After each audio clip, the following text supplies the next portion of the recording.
Turns out, I wasn't half bad. Then I found jazz, or it found me. It wasn't all easy, though. I faced a lot of hate, but I found my stage. They call me the man with 4 hands. Well, I don't know about that, but let's see how far this ticket takes me. From Montreal to Carnegie Hall and far beyond, Oscar Peterson became one of the most recorded and celebrated jazz musicians of all time.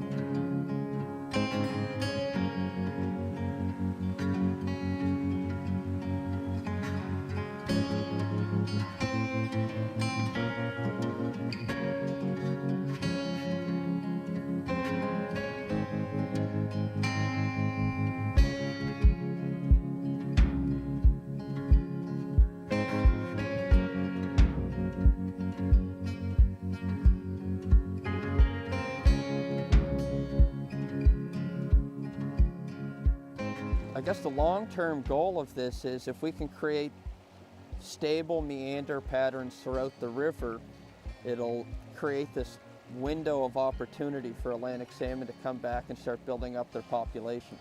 Because it takes 4 or 5 years for one salmon to get born in the spring, live 2 to 4 years in the fresh water, maybe 2 or 3 more years at sea. So it's actually closer to a decade between spawning and then the progeny of those eggs coming back and spawning. So when we have a stable river, that long-term process of salmon leaving and coming back is much improved.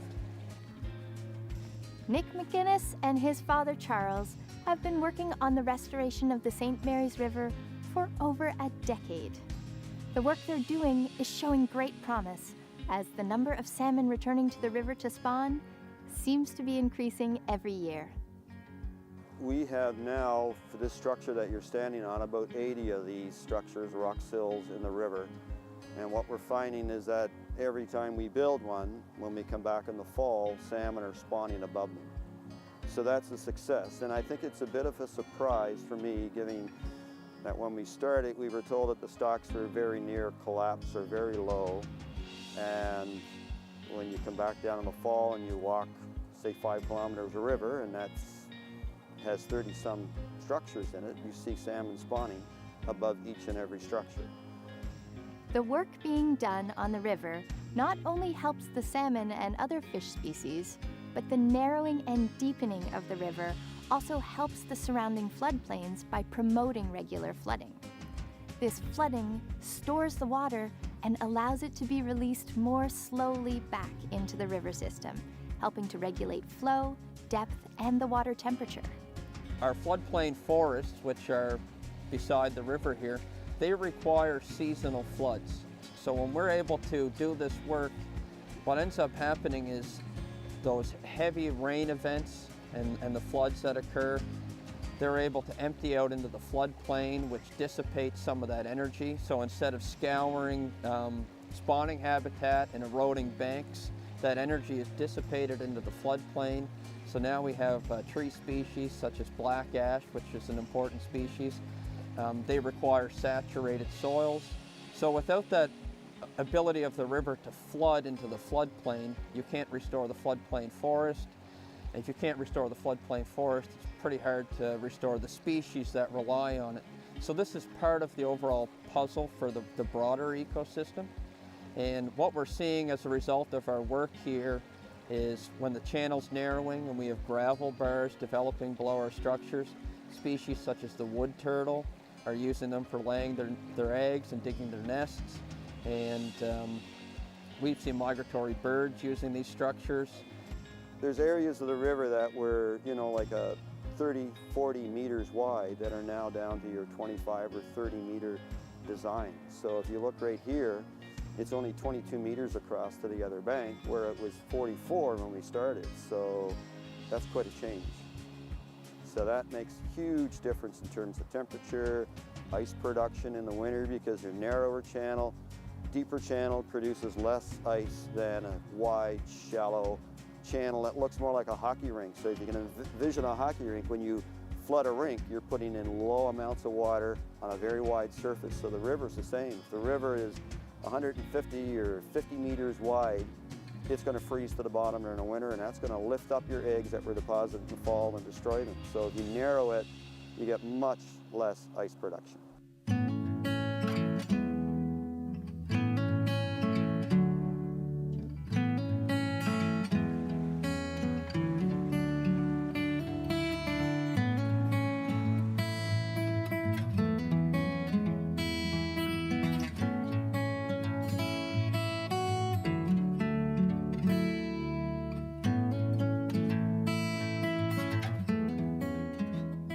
It's very rewarding to come back here every year to see how the river's responding to the structures, and also to talk to the residents in the area who every year we come down here, they're reporting more and more salmon coming back in the fall, and we've been monitoring the river for spawning densities, so we can come here in November and identify areas where Atlantic salmon have spawned.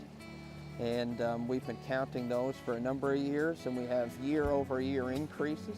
So it's very encouraging to see some of the work that we've been doing actually have some success. My hope would be to have recreational and First Nation fisheries reopen on the river. And we're not there yet, but we're getting close. Thanks for watching. We'll see you next time.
Wherever you work, you can help reduce the spread of COVID-19. Keep your hands and work surfaces clean. Keep a safe distance between coworkers and customers. If you work from home, set up comfortably. Take breaks often. And when you do need to go out, respect the safety of those serving you. Together, we can work through this safely. Get more tips at worksaferlife.ca/COVID-19. What is Rotary? We're a network of people like you. In fact, we're the original social network. More than 1 million of us live just about everywhere you can think of. And we mean everywhere. We get together to exchange ideas, grow our businesses, and make new friends. We volunteer to help our own communities or someone else's. We're right around the corner. Come join us. The name is Rotary. Rotary International. You're welcome. This year, 4,000 Canadians will be diagnosed with pancreatic cancer. 3,900 will die. Yet less than 1% of cancer research funding goes to finding a cure. It does not discriminate by age, gender, or race. Barely 1 in 25 survive. Everyone should. To learn more, visit our website at craigscause.ca.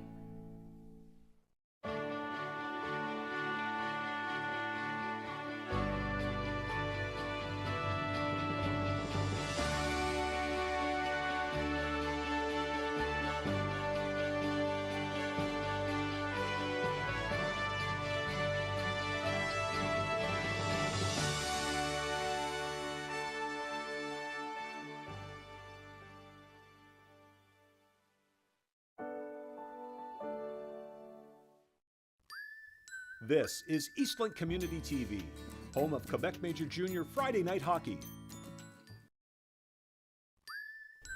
Eastlink Community TV follows public health and safety COVID-19 guidelines on all live and pre-recorded productions. This show is live. Despite our best efforts, anything can happen. Some viewers may be offended. Viewer discretion is advised. Live from Truro, Nova Scotia, we're the Metro East Inferno U13 AAA. And you're watching the Secret Dream Gap Tour. Live on Eastlink Community TV. Go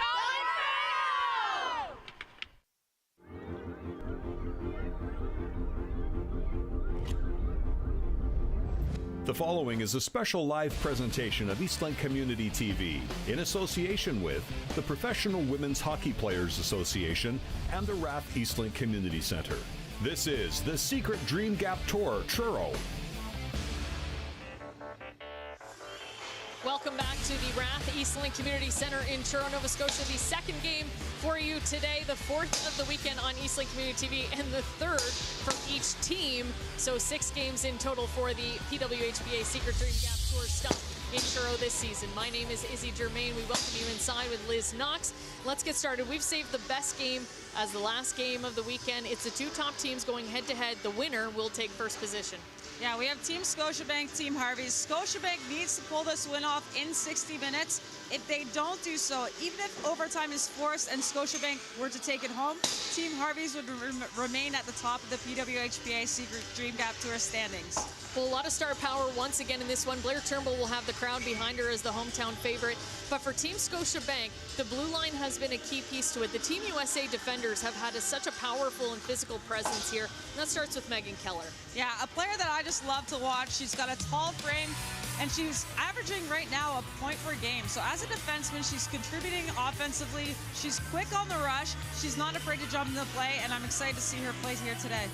Well, sticking with our Team USA athletes of the day, a player that's really impressed me all weekend long in every game that she's played so far is Hayley Skimura, a real 200-foot player, and she's doing it in the shadow of Marie-Philippe Poulin. Not a hard task to do.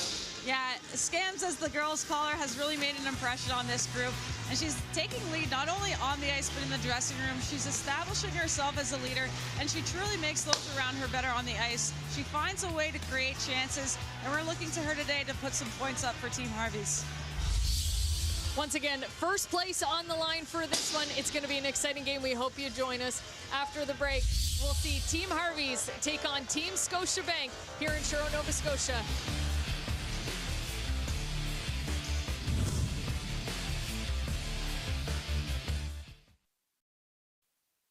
Figure skating's brightest stars, Kurt Browning, Elvis Stoico, and more, join in a special performance of Stars on Ice at the Rath Eastlink Community Centre in Truro, Sunday, December 4th. Tickets available now at ticketpro.ca. Eastlink Community TV follows public health and safety COVID-19 guidelines on all live and pre-recorded productions.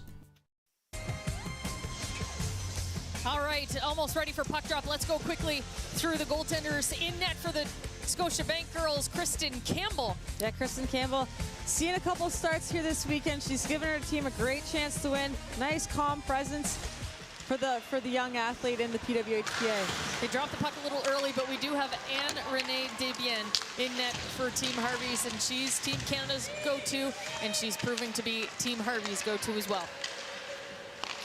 So play inside the Team Harvey zone. Jessie Eldridge will send it in deep over the red line, but Marie-Philippe Poulin beats the icing call. She's all alone, trying to battle in the corner against Bach and Lequette. Daou now on the far side, tries to stop the pass. Send it back to Lequette. A trip in front there where Bach is going to go off the ice as she's put to the ground. Go down the other way. And a line change for Team Scotiabank. The lone attacker, Field, can't keep it in, but puts enough pressure to get the full line change in. Desbiens now in behind the Harvey's net. Trying to break out on the near side. There's our player preview of the game, and Hayley Skimura can't handle the pass at center ice. It'll go back inside the Harvey zone. Rebecca Johnston down to the corner. The pass back to the point, intended for Ella Shelton. goes the distance, and Kristen Campbell will get her first touch of the puck. Nice little saucer pass all the way down to Stewart. Stewart gets inside the zone. Quickly taken back by Team Harvey's. Another giveaway in the neutral zone. This time it's Panic taking up the puck. Now Carpenter on the chase. Team Harvey's gets their breakout attempt broken up again by Panic, and 2 quick shots on Desbiens. She's had to be sharp to start this one. Gosling off the blue line, looking back door. She had Skaggs there, but couldn't complete the pass as it was tipped up in front. Richards now dumps it in deep. Scotiabank will regroup in their zone. Gosling and Panic exchange passes. They too will go off for a change. Desbiens telling her teammates, I've got this. Nice pass to Fortino. She'll go to the near side and find Steckline. Talk about physical presence. You've got Keller on one side, Steckline on the other. The towers for Team USA. And we were talking about it earlier, but the USA defensemen just seem to have a presence about them, and it's not that the Canadian defense don't, but they just have so much size. They take up a lot of space on the ice. It's quite intimidating to, be on odd man rushes against these defensemen. Well, just their stride. You get about 1 stride to a normal 2 strides. The length of the stick, there's a lot to handle there. Steckline with a quick shot off the draw. Nice set play by Team Harvey's as Poulet wins the draw back. Now Eldridge to Fortino. Steckline has room in front, finds Poulet. Nice pad save there by Kristen Campbell. A stick causing a little bit of trouble. Lunny now without a stick for Team Scotiabank. Clark playing a little soccer with the puck, couldn't bat that in. Now Lunny without her stick, couldn't get the puck out. Not sure if it's broken or she just can't get a handle on it. Here's Marie-Philippe Poulet's shot. I think she just got a stick on that, was Kristen Campbell. Now back the other way, Graham. Finally, Lunny's stick must be broken because she didn't pick it up, so it's still on the ice in the neutral zone. See if the referee picks it up, gets it out of the way, and she does. We won't have any obstructions in the neutral zone there. Eldridge trying to break out, protects the puck well. Finds Steckline. Bouncing puck will find Clark. She'll take it back in the zone, just gives her a little bit of time, and Haley Skamura to get off the bench and inside the zone. Sends it down deep for Jamie Lee Rattray. Shelton takes that away for Team Scotiabank. Long pass to Melody Daou. Daou inside the zone. Shot on Desbiens, clears into the corner. Now breakout attempt stopped by Daou.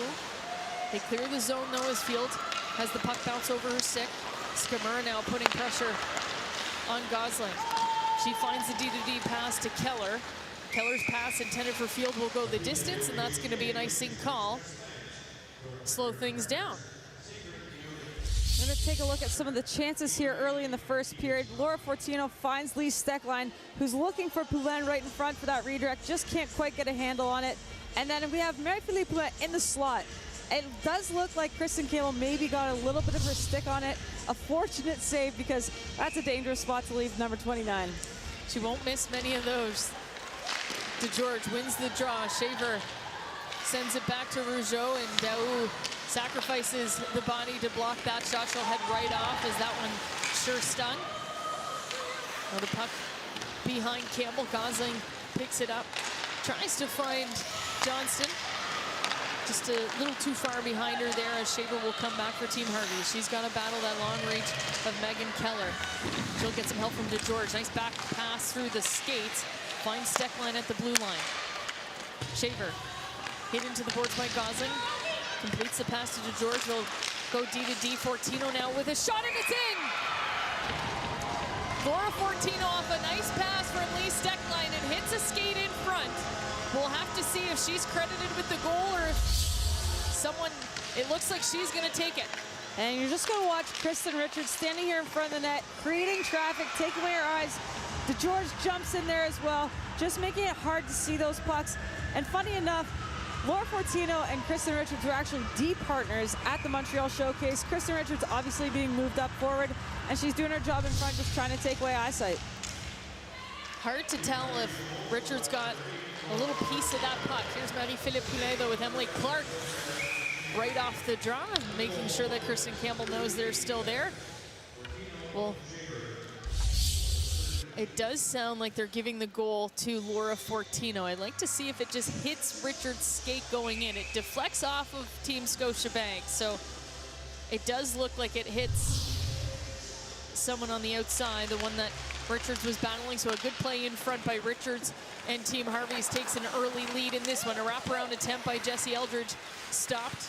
Now Johnston on the far side. Bourbonnais, she was a name we talked about a lot yesterday. A big part of this blue line for Team Scotiabank. Another shot from Fortino at the point, tipped in front. Eldridge on the rebound. Can't find the back of the net. Eldridge, though, will keep it inside the blue line. The second line will come out.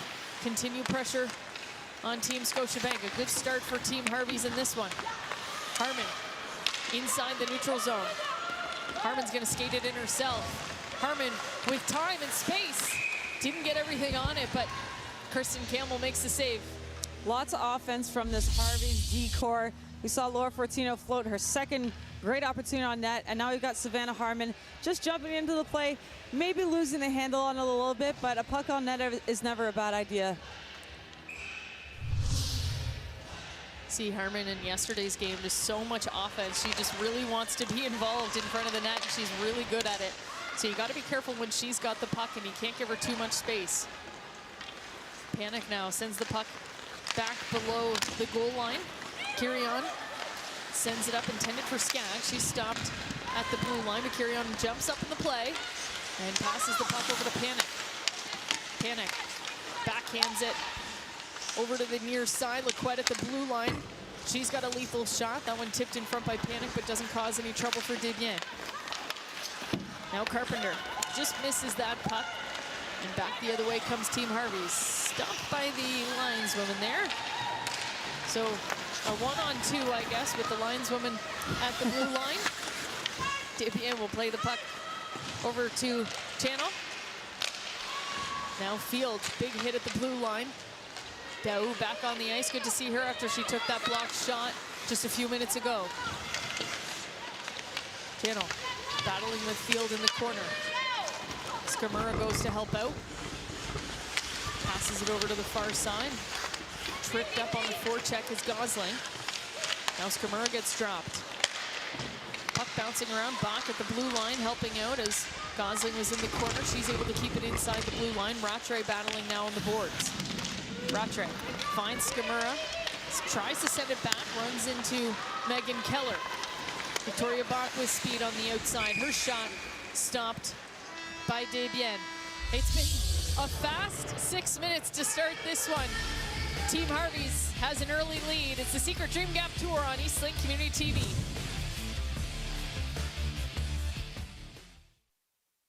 Figure skating's brightest stars, Kurt Browning, Elvis Stoico, and more, join in a special performance of Stars on Ice at the Rath Eastlink Community Centre in Truro, Sunday, December 4th. Tickets available now at ticketpro.ca. Mom, here's the mail. Thanks, sweetie.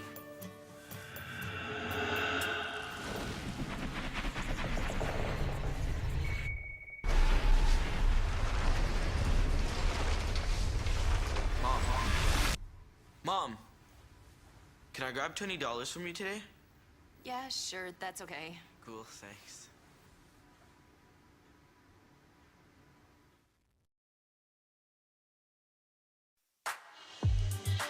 Black Films That Teach. The story within the story. Black community voices and stories are shared through films and interviews. Sunday at 8 p.m. on Eastlink Community TV, channels 10 and 610. If you have a film or story you'd like to share, email us, comments at eastlink.ca.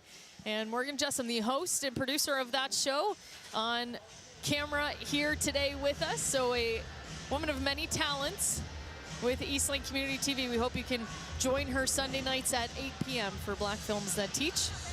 And we're about 6 minutes into this one. What are your initial thoughts on this battle for first place? Yeah, lots of great speed. It's going to be a neutral zone game. I mean, you're looking at the 6 feet on either side of both blue lines. Turnovers there are going to be critical. And we saw Victoria Bach with a nice little play up at the top. She had the puck on a string, just dancing around a couple of Harvey's players. And then she just turns it over just inside that blue ice. So those are two zones that I'd like to see both these teams tighten up on. It's always fun when you have a game with star power like we have, and the first goal is not really a superstar doing some sort of highlight reel goal, but just a hard-working goal. A shot from the point gets tipped in front. Lee Steckline now has the assist on the first goal for Team Harvey's. Over to Shaver and to George. This is the line that got it started for Harvey's. They have another chance in front. Richards misses the near side post. Steckline over to Fortino. That one, nobody in front of Kristen Campbell. She'll be able to cover that up. And Richards buzzing in front of the net. Yeah, this third line really showing that they can hold their own on this Team Harvey's. To George with a great look across. Shaver with just a nice touch, and Richards looking to finish it off. I think Campbell may have just gotten over there, perhaps just missed the far side, but a great look from this line. Jesse Eldridge now against Blair Turnbull in the draw.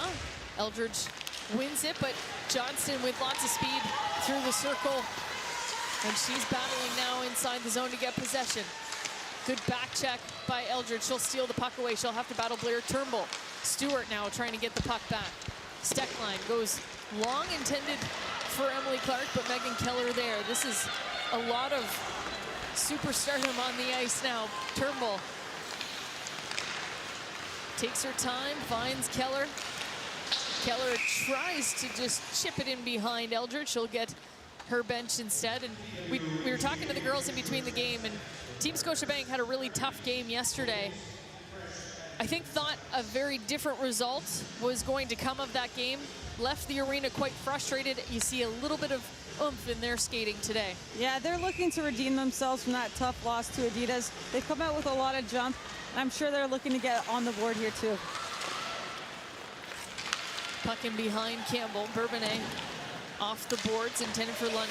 Again, lineswoman playing a little defense. Gives Kimura time to put pressure on Shelton. Shelton, not sure if that was the pass she wanted or it just happened, but now she's in a battle along the boards. Get that puck back.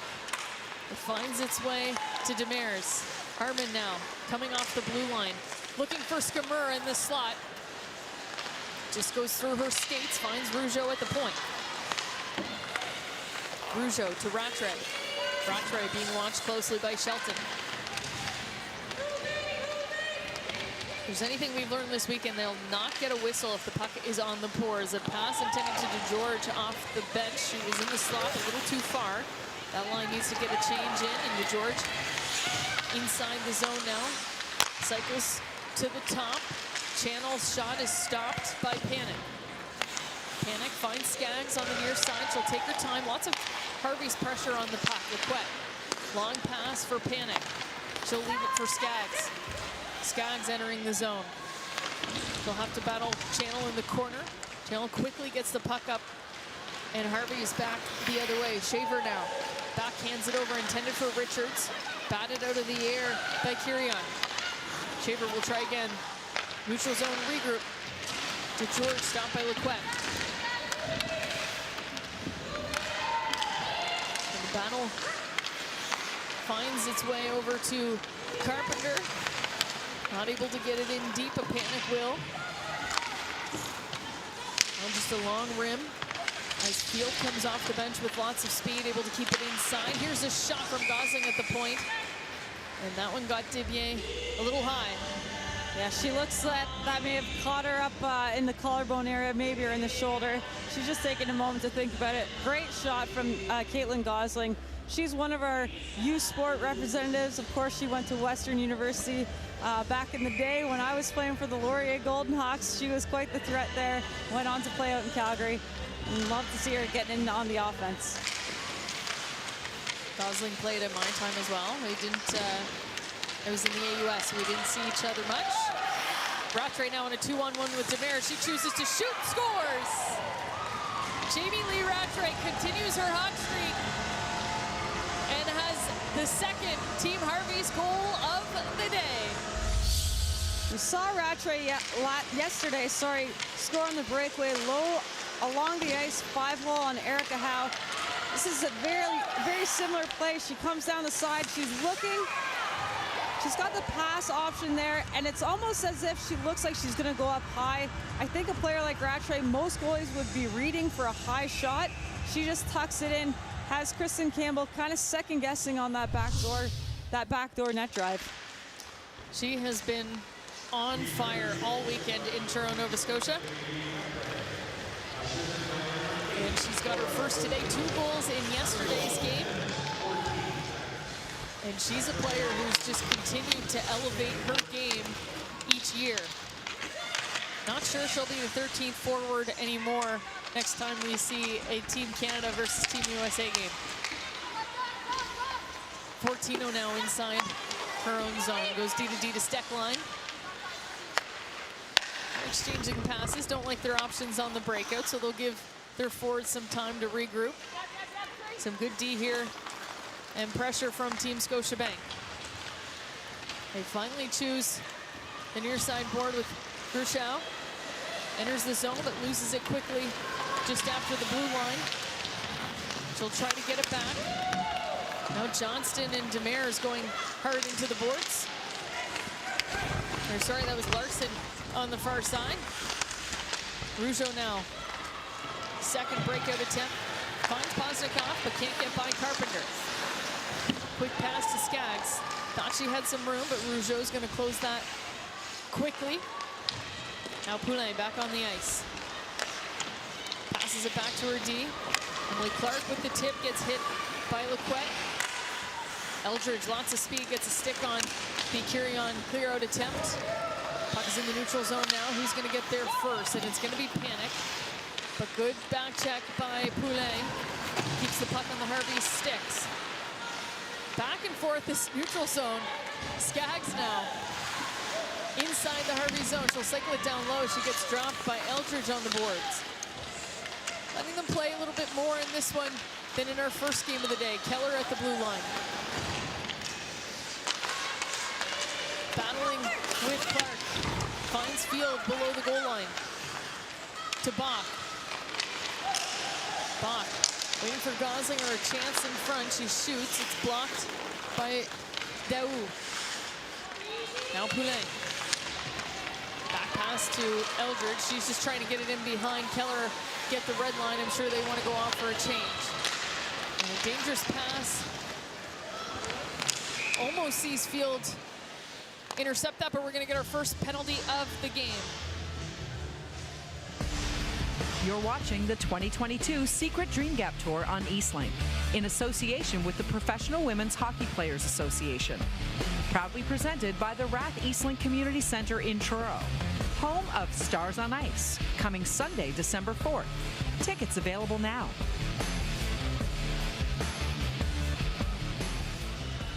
So our first power play of the game, and it's going to be for Team Scotiabank. See if they can pop one in here before the end of the first period. A good start as Desbiens doesn't give any rebound on the Johnston shot. We're going to take a look at that penalty here. This is created by Megan Keller keeping the line. She headbands it up, and Field just trying to jump over the defender there. She gets a piece of her, and she'll sit for 2 or less. Greco sitting in the box for Team Harvey's.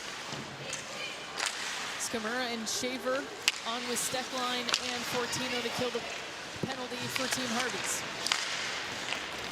Clear of attempts stopped by Shelton at the point. Johnston playing at the blue line, looking for Bourbonnais.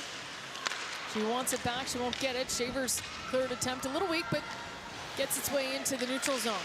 Johnston now avoids pressure, delays, and finds Daou at the blue line. Doesn't like her options, goes back to Shelton in the neutral zone. Panic and Shelton now exchanging passes. They go to pass to Johnston. She was coming off for a change, so good heads-up play there to not touch the puck. Some pressure here from Team Harvey's on the power play. Bourbonnais to Carpenter. Carpenter going back door to Bach, and they just a little too wide. Couldn't get a stick on it. 50 seconds remaining in the Greco penalty. Bourbonnais back to Keller. Keller's got lots of room. Looks like she wants to shoot, but she'll leave it for Bourbonnais. She does shoot. Nice low shot. Almost made it through, but Desbiens got a pad on it. Rougeau trying to clear it out. Doesn't make it all the way down in the neutral zone. Bach now, down low to Panic. Panic, and Bach. Bach with the shot. Stop by Desbiens. They'll try Keller at the point. Back to Panic. The quit there to help out. Long pass to Keller, they'll exchange. LeQuette's pass to Panic, a little too hot. Does get it down to Carpenter below the goal line. LeQuette and Keller threading the blue line. They managed to keep it in, a tip in front. Penalty is expiring. Team Harvey's will kill off their first penalty of the game. Greco back out on the ice. Will try to clear the puck down as she runs into LeQuette. And she'll have to go off for a change. Fortino and Steckline. Steckline with speed. Can't find the intended Marie-Philippe Poulin. Try again with Rattray. Rattray to Poulin in the slot. Decides to hold on to it. Johnson gets a stick. Breaks that play up. Now Rattray out with the first line after her goal. Beginning of this period. Fortino tries to find Jesse Eldridge on the boards. They're having a hard time breaking out. They'll try again on this side with Jamie Lee Rattray. That one just squeezes out, and now Eldridge in the neutral zone trying to bat away with it. Johnson once again loses the puck in the neutral zone. Bourbonnais pressured by Richards. Richards now inside. Richards got Daou. Puts her into the boards. Kirion now taken down, and we're going to get another penalty against Team Harvey's. And that'll take us to our second break of the period. A lot of action in this one. You won't want to miss. Team Scotiabank's second power play right after this. You're watching Eastlink Community TV. I'm screaming louder than that. I'm screaming louder than that. Leaving you with no choice. With no choice. I really hope that you're ready. You're gonna hear my voice. Welcome to my story. We can build a bridge. Sunday at 8 p.m. on Eastlink Community TV. Black Films That Teach on Eastlink is sponsored by TD, working together for a more inclusive tomorrow. Black Films That Teach is a weekly series dedicated to amplifying Black voices, stories, and experiences. If you would like to share your local film or story, email us at comments@eastlink.ca. Welcome back to the PWHPA Secret Dream Gap Tour. Coming up in the first intermission, just in a few minutes, we'll have a chit-chat with Jesse Eldridge from Team Harvey's, and we'll talk about the success of this year's event here in Truro with Kevin Bushy from the Rath Eastlink Community Centre. That and more coming up in just a few minutes. Let's get back to the game with Izzy up in the booth. All right, thanks, Amanda. For those just joining us, we've got a 2-0 Harvey's lead in the first period of this one. This is the battle for first place. I'm Izzy Germain. I'm joined by Liz Knox. Thank you for watching us on Eastlink Community TV or anywhere you might be watching on the CBC Gem app. Shown worldwide this weekend. And we've got a power play opportunity as George is going to sit for 2 for tripping. And it's Poulin and Clark killing off the first few seconds of this one. Clark realizes she's all alone. Loses the puck, but she'll head back. She's got Skammer now with her. Carpenter below the goal line. Try to set things up for Team Scotiabank. You got to think they just learned what didn't work in their first power play. They're ready to go again. Bach on the near side. The backhand pass intended for Panic. Hits Steckline. A clear-out attempt by Clark. Doesn't make it all the way. Now they find Johnston on the far side. Johnston with a tip in front and Desbiens able to glove that down. Yeah, it seems like Scotiabank is trying to open up lanes up high and then drive the net. Once they get that cross seam pass, they've looked for it a couple times now. You see here, right through the tops of the circles, getting a good shot on net, and Desbiens does a great job just scooping that puck up, making sure they can't get 1 or 2 whacks at it. Goaltenders showing off some cool pads this weekend too. We had the All-American matchup in our first game, and you noticed the stars and the stripes. Campbell with the all-black outfit, and Debian debuting her Team Harvey's colored goaltending equipment. So another positive in this season, you've got the CCM sponsorship now for equipment, and the girls actually getting their own gear. And the really special part of that sponsorship was a full goalie outfit. Yeah, so the goalies that aren't already sponsored athletes getting a full set of gear. We saw Erica Howe earlier. She went with the all-black setup, which I did in my last year because I figured it would keep them looking fresh the longest. I'll be wearing those pads for many, many moons to come. This is something we've talked about in just developing this league, the sustainability of it, but it's not all about money, but there is a big component of money. These women, a lot of them working daytime jobs, and a lot of them working either Monday or Tuesday this week when they head back home tonight. So it's important to not have to spend, close to like $5 grand for a new set of goalie pads? Yeah, and that's the reality that we've been in for, the last 20 years. I mean, when I first came out of college playing in the CWHL, I paid for all my own equipment. So we're really excited about the partnership with CCM. They've done a fantastic job taking care of our athletes. You can see the pants, gloves, helmets, players are getting skates. They've already all gotten 3 sticks. This seems like a small thing, but it's actually a very big hurdle that we've had to overcome. A huge deal with CCM, and the PWHPA grateful to have them on board. And there's an opportunity, a weak shot just in front, but it's Marie-Philippe Poulin, so you can never really say it's not a great scoring opportunity. Yeah, this is reminiscent of Sidney Crosby's goal at the Olympics in 2010, I believe it was. Just getting that quick shot, kind of shooting before the goalie's ready is never a bad option. And you have Kristen Campbell looking, but she's able to locate the puck in her feet and just cover it up before somebody came in. A lot of Poulin jerseys in the crowd. I know yesterday she was trying to enjoy the game and had a file down in the staircase there on the far side for people who had spotted her in the crowd and wanting to get an autograph. And some special moments for those young fans, and meeting Captain Canada, Captain Clutch, whatever you want to call her. The best the game has right now. Eldridge looking for a pass to channel on the far side. Debien's going to help her get that puck over, and Poulin is going to tip that down. It's going to be called an icing, so they're going to be stuck on the ice. This is a tired group of Team Harvey's players.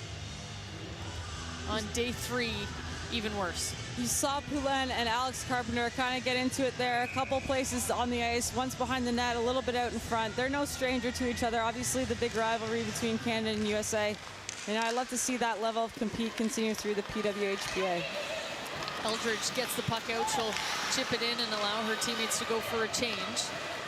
Willis Gamura's line now out to put pressure on Team Scotiabank. Only 35 seconds remaining in the first period. Bourbonnais. Her shot. High and wide. Dow picks it up on the far side.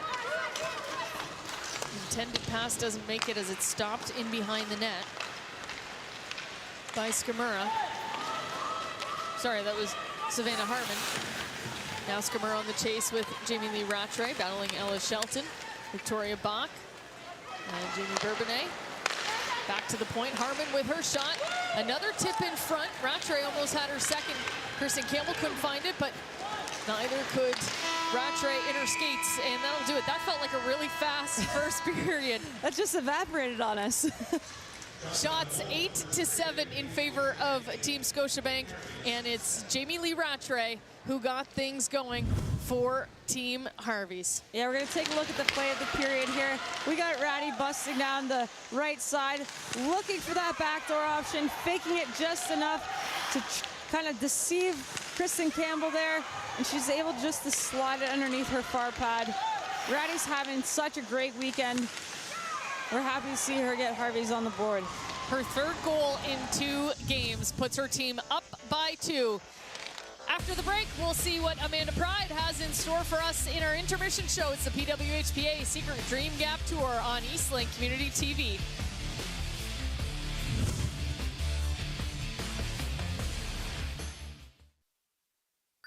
For For information on how to become a volunteer at Eastlink Community TV, go to eastlink.ca. Figure skating's brightest stars, Kurt Browning, Elvis Stoico, and more, join in a special performance of Stars on Ice at the Rath Eastlink Community Centre in Truro, Sunday, December 4th. Tickets available now at ticketpro.ca. Get ready for some heat on the ice. Moving left again. Score! Eastlink Community TV is the #1 place to catch Wolves hockey. The Pack is back and on the hunt, and we bring them right into your living room. All the shots, the hits, the goals. You won't want to miss a second of the action. Wolves hockey on Eastlink Community TV 10 and 610. Available only to Eastlink Video customers.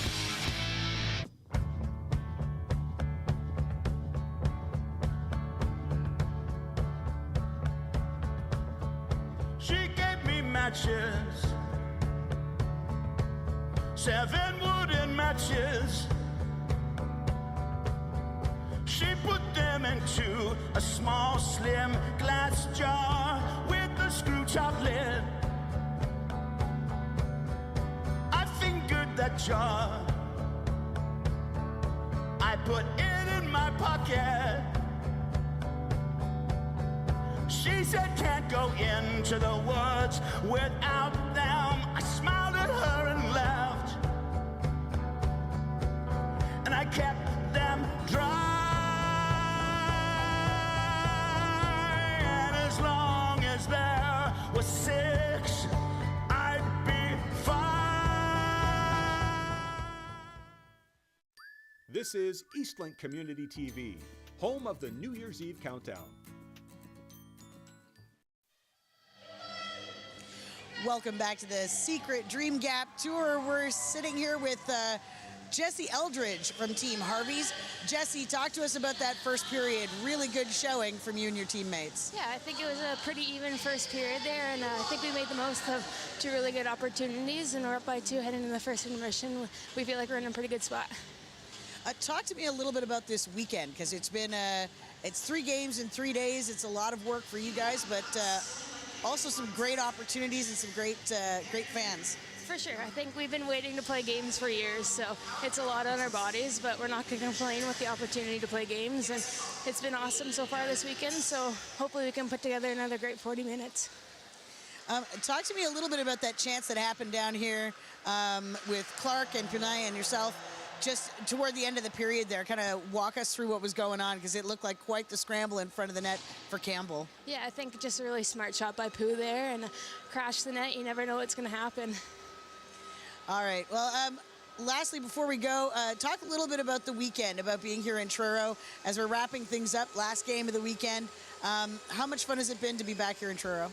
Yeah, I think I wasn't here last year, so it's my first run at it. The hosts have been amazing. We've had a lot of fun as a team. We feel like we're clicking pretty good right now, so our goal has been to put on a good show for everyone who comes out, and we think we've done a pretty good job so far.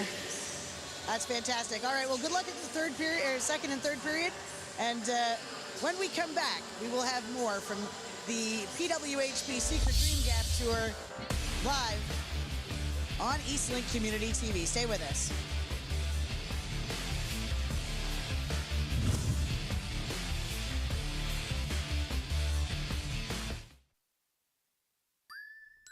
The programs and coverage you see on Eastlink Community TV are made possible in part by our generous local sponsors and viewers like you.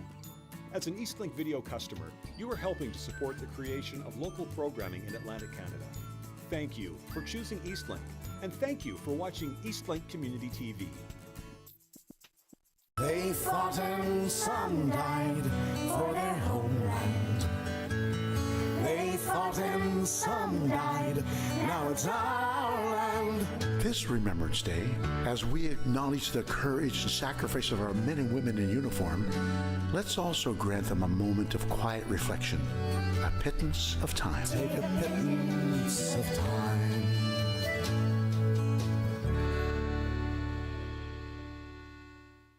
Seemingly insignificant articles hold a huge significance for the historian, for those who want to preserve the memory. That's what we try to do here, is to bring that human element into the story, and it's a human story as much as it is a story of conflict. This week at 9 p.m., Documentary Sunday presents Militaria Part 1 on Eastlink 10 and 610. Available only to Eastlink customers. I'm working on compositions all the time, and yeah, I try really hard to take anything I've learned while I paint to my color theory when I'm working on the tattoos. I have to simplify with tattoos. I can't do it like I do in a painting. A painting, I can have so many hues in there, whereas in a tattoo, when it heals, it wouldn't show up. I use it all the time, switching back and forth. Charcoal is really great for learning your black and gray. So yeah, I use all my other mediums to improve my job. Maritime Inc. profiles local tattoo artists to learn about their style, influences, and art on Eastlink Community TV. Figure skating's brightest stars, Kurt Browning, Elvis Stoico, and more, join in a special performance of Stars on Ice at the Rath Eastlink Community Centre in Truro, Sunday, December 4th. Tickets available now at ticketpro.ca. Sunshine Coast Blues Hockey is sponsored by McDonald's in Sechelt. Join hosts Brady Lynn and Steve Partridge for all the action on Sunshine Coast Blues Hockey. Watch Sunshine Coast Blues Hockey live Sundays at 5:30 p.m. for BC viewers on Eastlink Community TV, Channel 610. Available only to Eastlink video customers.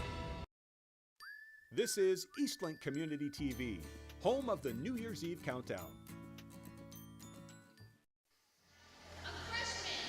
Welcome back to the Secret Dream Gap Tour, and I'm here with Kevin Bushy, and we're going to talk a little bit about how this event has gone for you guys. The Rath Eastlink Community Centre has hosted a fantastic event this weekend. What's been going on behind the scenes to make this all a reality for these players? Aside from lack of sleep from our staff, yeah, we started this process probably about 9 or 10 months ago with Jana and her team. And, you know, there's been a lot of pre-planning in this. Made some changes from last year's event to this year's event. So we had a stronger marketing campaign, number one. But you know what? Our team here has been just relentless. They love doing these events. So hats off to our team here at the Rec for really stepping up and making this a pro event just like we anticipated. I know a lot of the players have talked about the general reception, that the staff have been courteous and that there was an actual reception this year. There was a lot of praise for the blueberry dessert from Sarah Nurse, I'll be honest with you. So talk a little bit about doing those extra special things for the players and making sure they had those little, you know, that little extra welcome. One of the things that we really wanted to show the players, and a lot of them have never been to the Maritimes before, so we wanted to be able to show them a little bit of East Coast hospitality. So with our event this year, our players' reception on the Thursday night, our executive chef, Jamie, I gave her full control to do the menu, East Coast style. And of course, with our wild blueberries being our #1 export, yes, we had to incorporate our blueberries. So Chef Jamie created a fantastic menu that all the players raved about. So we were just happy just to see them come in, enjoy our facility, enjoy our community, and get some great food in the process. Why this event, Kevin? What is it about the PWHPA Secret Dream Gap Tour that makes you want to participate, that makes you want to host it? We're strong supporters of women's hockey here. Both Matt Moore, the general manager here, and myself, Heather Fraser, our whole entire team, our directors. We believe in the women's game. Matt's got 4 daughters that play hockey as well. I used to coach women's hockey back in Ontario back in the late 90s, early 2000s. So we know the capabilities, we know the strength of the women's game, and it's getting better and better. And we just wanted to be able to showcase Atlantic Canada, just the great caliber of hockey that the women are capable of. Because a lot of people really don't know, because they don't have the ability to see it other than what's on television. So for us to bring in the PWHPA, showcase these phenomenal players is leaps and bounds, and looking forward to the future of bringing it back again and again and again. I want to know what the reaction from kids is. So you had the event last time. Yeah. Saw more kids come out, more young girls sign up for hockey, perhaps. I think so. I think they've seen a bump at Nova Scotia within the girls program. Anytime you can get this caliber of players in this local community is always going to increase registration. That's what we plan on doing by bringing these events in. The more female players we have starting off in Adam and novice ranges, maybe some of our local athletes will be on the Olympic team one day. And that's our goal, to expose them to this. Not just the Olympic team, but perhaps a PWHPA team. Perhaps a PW Pro team here in Atlantic, Canada would be amazing. All right, last thing before we go, events like this take a lot of staff, it takes a lot of volunteers. I don't know if you've kept count, but how many people do you feel you guys have employed and had volunteering to make this weekend a reality for everyone here in Truro? Well in excess of 120, just internally between volunteers and our staff. Not to mention our phenomenal sponsor support. That without the sponsors, these events wouldn't be possible. The municipality, both Colchester County and the town of Truro, the province, everybody has really stepped up and rallied around us to bring us this world-class event, so we thank them all. Amazing. Thank you so much, Kevin, for taking the time. I know you guys are busy, even though things are starting to wind down. I know there's still a lot to do, so I'll let you go, and we're going to let you guys go to break. Right now, when we come back, we'll have highlights and the third period of the Secret Dream Gap Tour live here on Eastlink Community TV. Stay with us.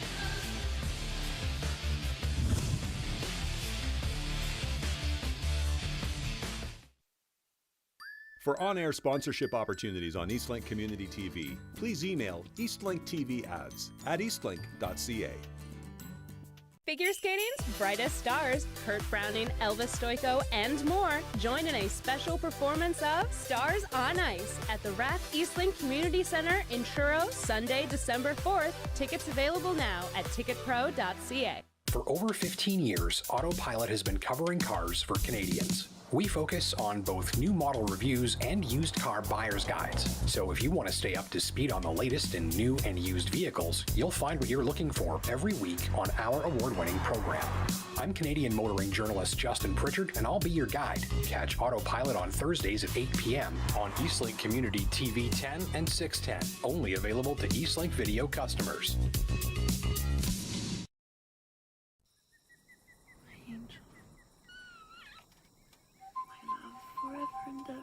This is me and my mother, Lucille Teasdale, one of Canada's first female surgeons. She came here with my Italian father to a medical mission in Africa. Despite 20 years of civil war, together they built a modern 500-bed hospital. Do you have a mother? Mama Nete Queen? Dr. Lucille!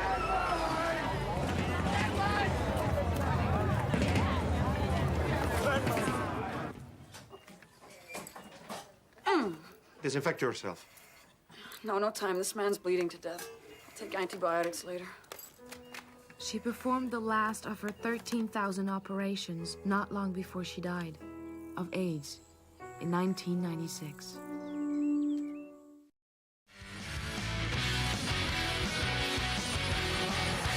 Get ready for some more hard-hitting, fast-paced action of the Maritime Hockey League on Eastlink Community TV.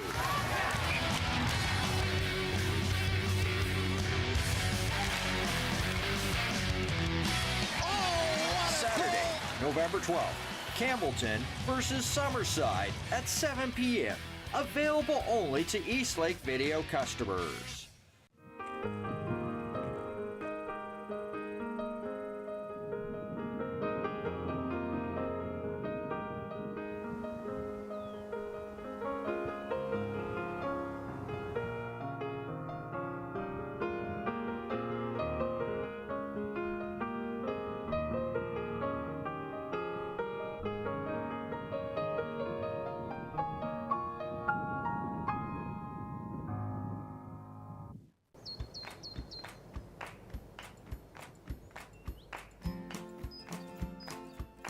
When a child is hungry, it's hard to learn. 1 in 3 children in Canada come to school hungry every day. Last year alone, Breakfast for Learning served more than 30 million meals across the country.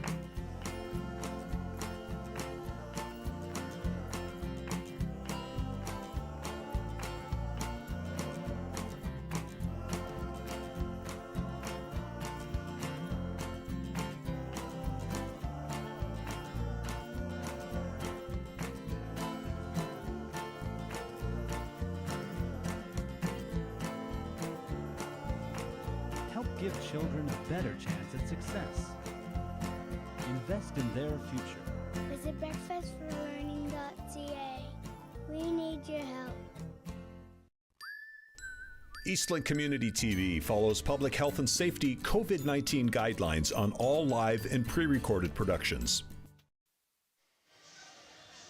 All right, welcome back inside the Rath Eastlink Centre. It felt like I didn't stop talking in the first period. It went by so quickly. A very high tempo game so far. Harvey's has the lead 2-0. Liz, take us through the highlights of that first period.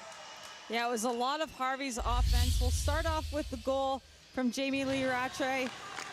Oh, I'm sorry. We're actually going to go to the Laura Fortino goal. She takes the floater from the point with good traffic in front of the net in Kristen Richards and DeGeorge. And a nice, easy shot from her, but it finds the back of the net. Then we go to Jamie Lee Rattray, getting a good stick in that gray zone on the odd man rush, looking off the center drive and just finding that spot. Kind of 5-low on Kristen Campbell, maybe looking for a rebound, but she slides it right underneath. The rest of the period was a lot of Harvey's offense. You're seeing Poulin in the slot, which is always a dangerous feeling if you're Scotiabank. She finds that honey hole, good shot on net, great save by Kristen Campbell, getting a stick on that. Again, Savannah Harmon jumping up into the play, creating offense. Campbell able to scoop that one up. And more of Harvey's, honestly. Now, Scotiabank did have their chances at the other end, but it felt like the great scoring chances were down with Harvey's offense. See Poulin putting that puck on net, a little bit of a scramble. Campbell's able to scoop it up. Well, we talked about it in our pregame of Scotiabank has a really good defensive play. They do have offensive power, but they have a really solid defensive core. They play a good defensive game. Rebecca Johnston and Blair Turnbull are known for their defense. And then you got Megan Keller on the blue line from Team USA. They do have a lot of defensive power. They've been able to withstand a lot of pressure in this first period. What do they need to do, though, to turn it around and put some points on the board? Well, definitely some fatigue setting in here. We talked about Megan Keller. She's averaging almost 24 minutes a game heading into this final match here in Truro. And I'm going to guess that that's going to climb even more because I see her out on the ice a lot. She's generating offense, and we're just looking for her to be able to find the back of the net. They're looking for her for that shot on the point. We'll see what they can pull off here in the second period. 24 minutes a game. We'll see what Megan Keller logs in today. She's out there with Laquette. Shot from the point, tipped a few times. Lee Steckline, though, stops it before it gets to Desbiens. These two top lines putting on quite a show today. Eldridge's clear out attempt gets it all the way down the ice. She's had to do that a couple times, very close to hitting her in front of the net there, but she's able to just clear it in for the icing call and nobody out to outskate. After the first period, we have shots, Scotiabank 8-7, so not a high shooting percentage. Bourbonnais on the outside. Victoria Bach.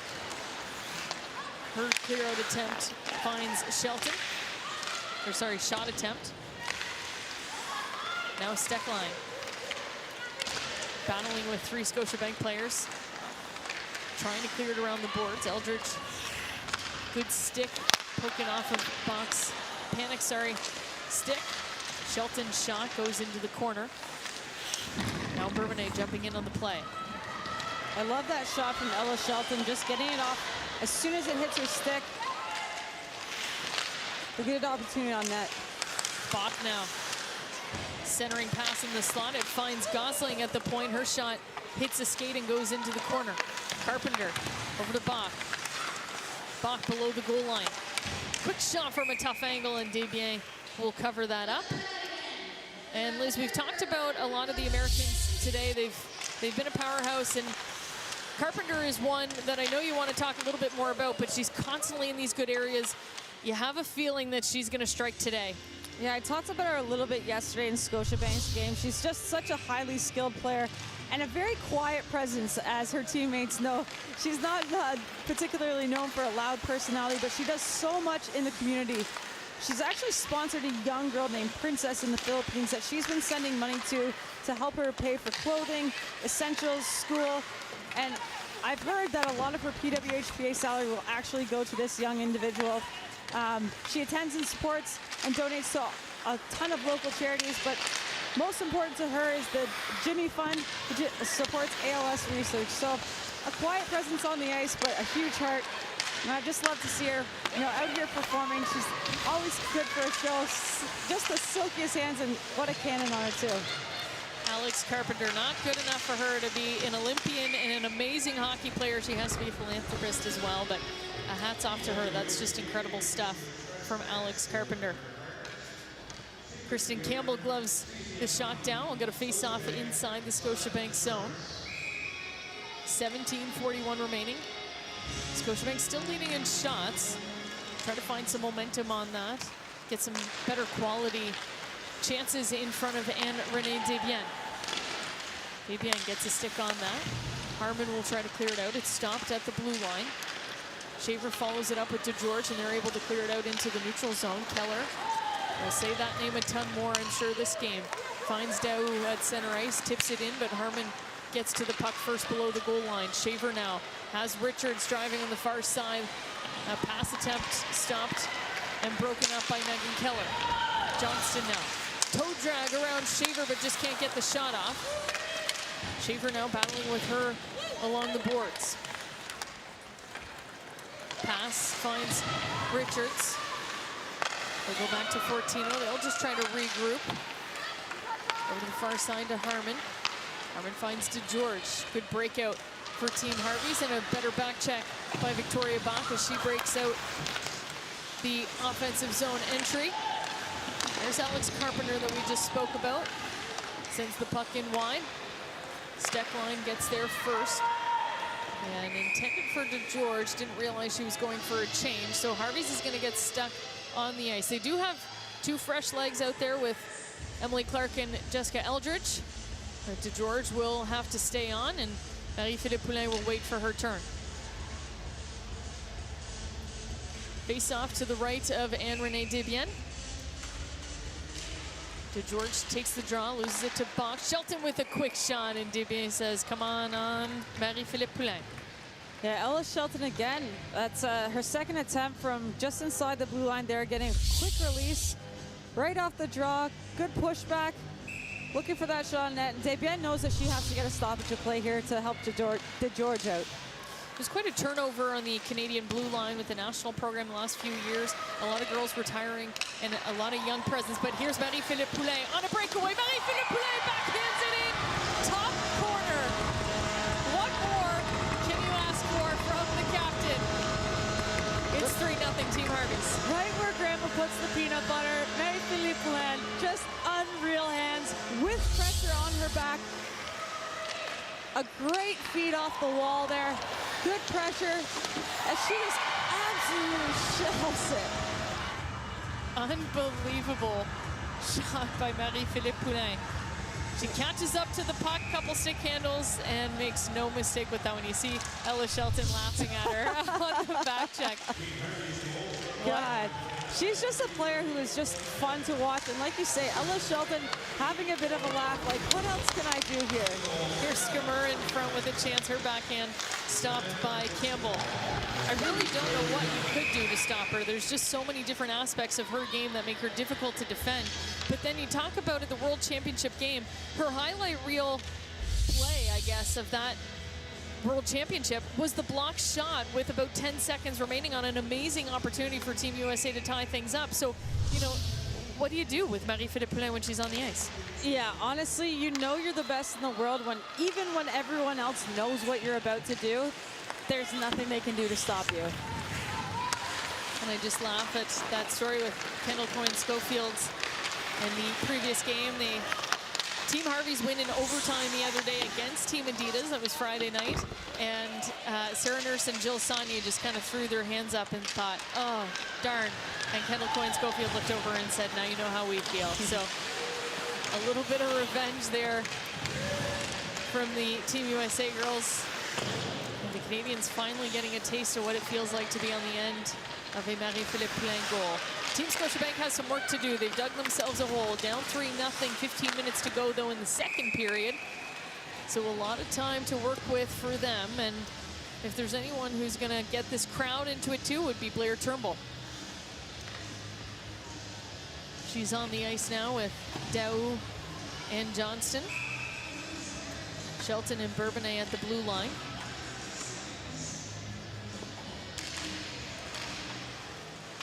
Blair does win the draw. Johnston picks up the puck loose in the face-off circle. She'll send the puck back to Bourbonnais. Over to Shelton.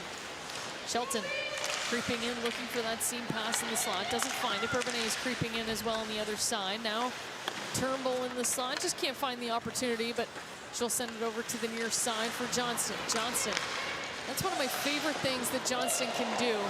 Her shot hits Dow in front. That's the second block shot she's taken. She's going to go off the bench. Boy, you can see it in her face. Just trying to do her part.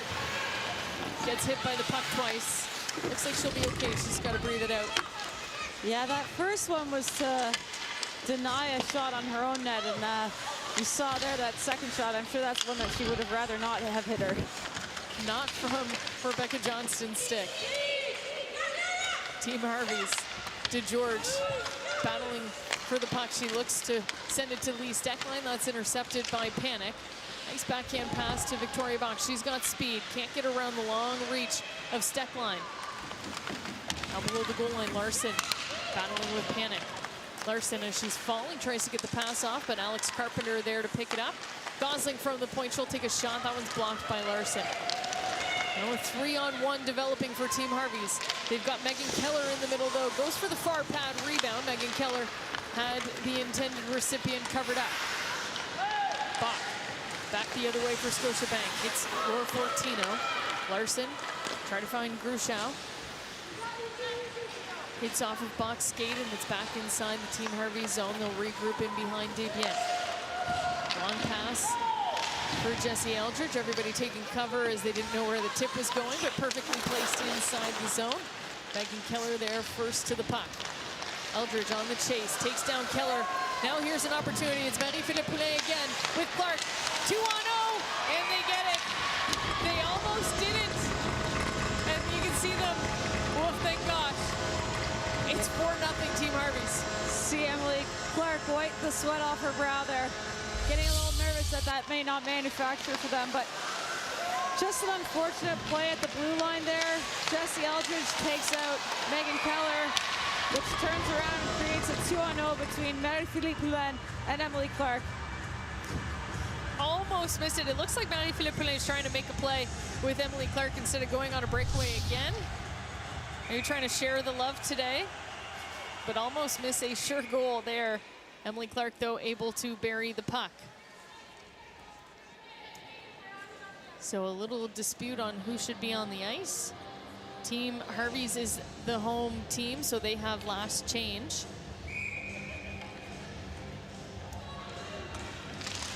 So they'll have to send out Costa's line against Marie-Philippe Poulet. The puck in the neutral zone finds Marie-Philippe Poulet on the near side. She's looking to Harmon. Harmon now inside the zone. Go around everybody back to the point for Greco. Greco's shot is blocked by Skaggs. Harvey's goes back the other way. Here's Jessie Eldridge. Her shot. And a glove saved by Kristen Campbell. See Kristen Campbell just give the puck toss there. She's got to stop a few more if Scotiabank is going to make their way back. See if they can. We'll be right back with second period action on Eastlink Community TV.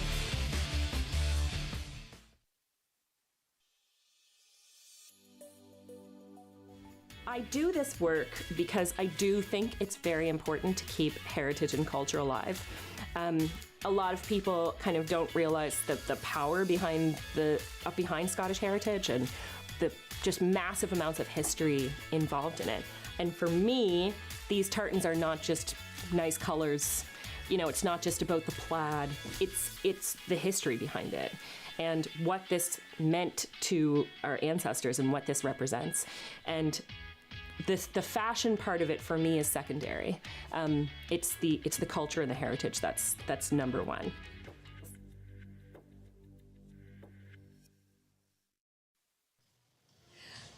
All right, yeah, I found the biggest fans in the whole place right here. This is Lauren and Riley, and they have been here all weekend celebrating women's hockey. Lauren, tell me a little bit about when you met Maddie earlier and got that autograph. Well, she was our first autograph person, and I was really excited. And I understand that you guys actually got to skate with some of the players, isn't that right? What was that like? Well, it was kind of the same as skating, but except like doing the drills that they would probably do with just their normal coaches. And what did they teach you in practice on Saturday morning? Well, we did like turns and like we stick handle with pucks and we shot on the net. And we did some fun games. Awesome. Okay, well, let's get back to the game because this game is awesome right now. All right, enjoy the rest of the weekend. Thanks, Amanda. That was quite the interview there.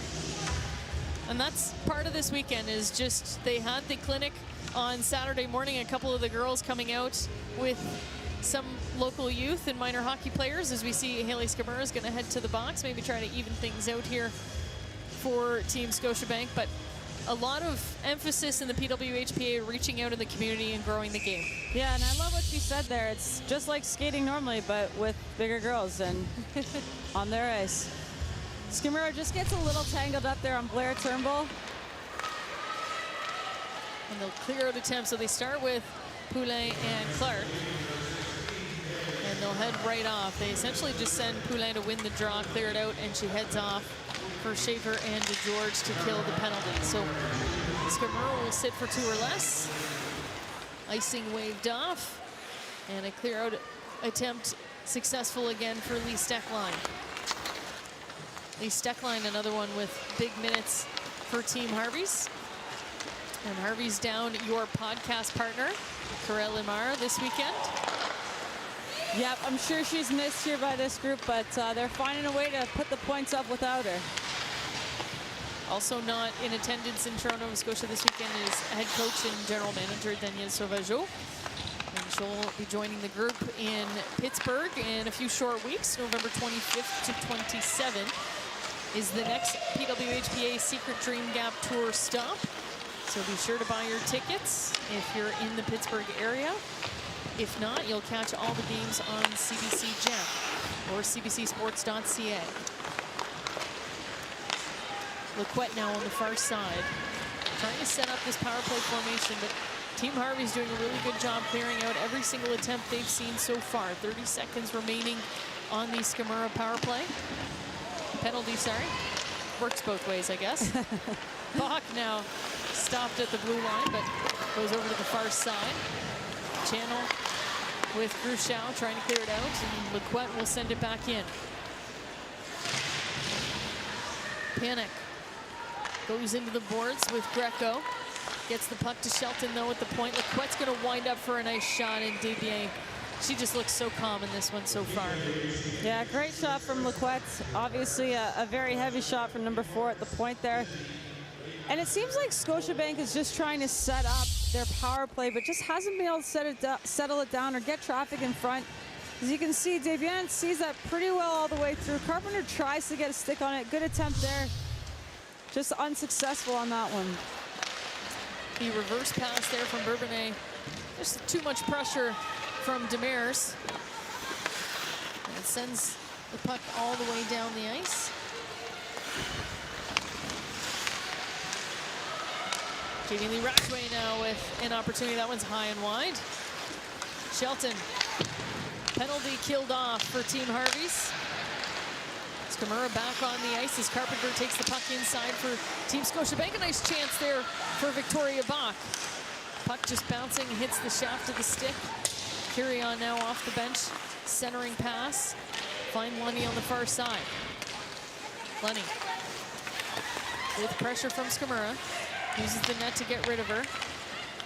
Put her into the boards, and now back to Lequette at the point. Pressure up top by Demers again. Panics field as she sends it into the corner. Scamura there to battle for the puck. Rougeau picks up the loose puck as there's a battle on the far side.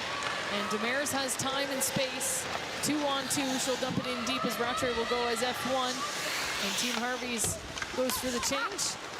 Rattray beats everyone to the puck, but Liney's aren't out just yet. Steckline now in the neutral zone, picks up the loose puck, sends it in for Marie-Philippe Poulin. She'll go in with Kirion. They both go into the boards hard, and we've got a penalty coming up to Marie-Philippe Poulin. Obviously incidental contact there from Marie-Philippe Poulin. Just going hard, and I don't know if Kirion maybe lost the edge or something. We'll see here in the replay. She has some words to say to the referee. Yeah, I mean, Kirion puts her back into Poulin. She goes for the reverse hit, and unfortunately Poulin just gets the better of her strength-wise, maybe. It's such a dangerous spot to be that like 2 or 3 feet away from the boards. You know, you almost have to call those every time. You're watching the 2022 Secret Dream Gap Tour on Eastlink in association with the Professional Women's Hockey Players Association. Proudly presented by the Rath Eastlink Community Centre in Truro, home of Stars on Ice, coming Sunday, December 4th. Tickets available now.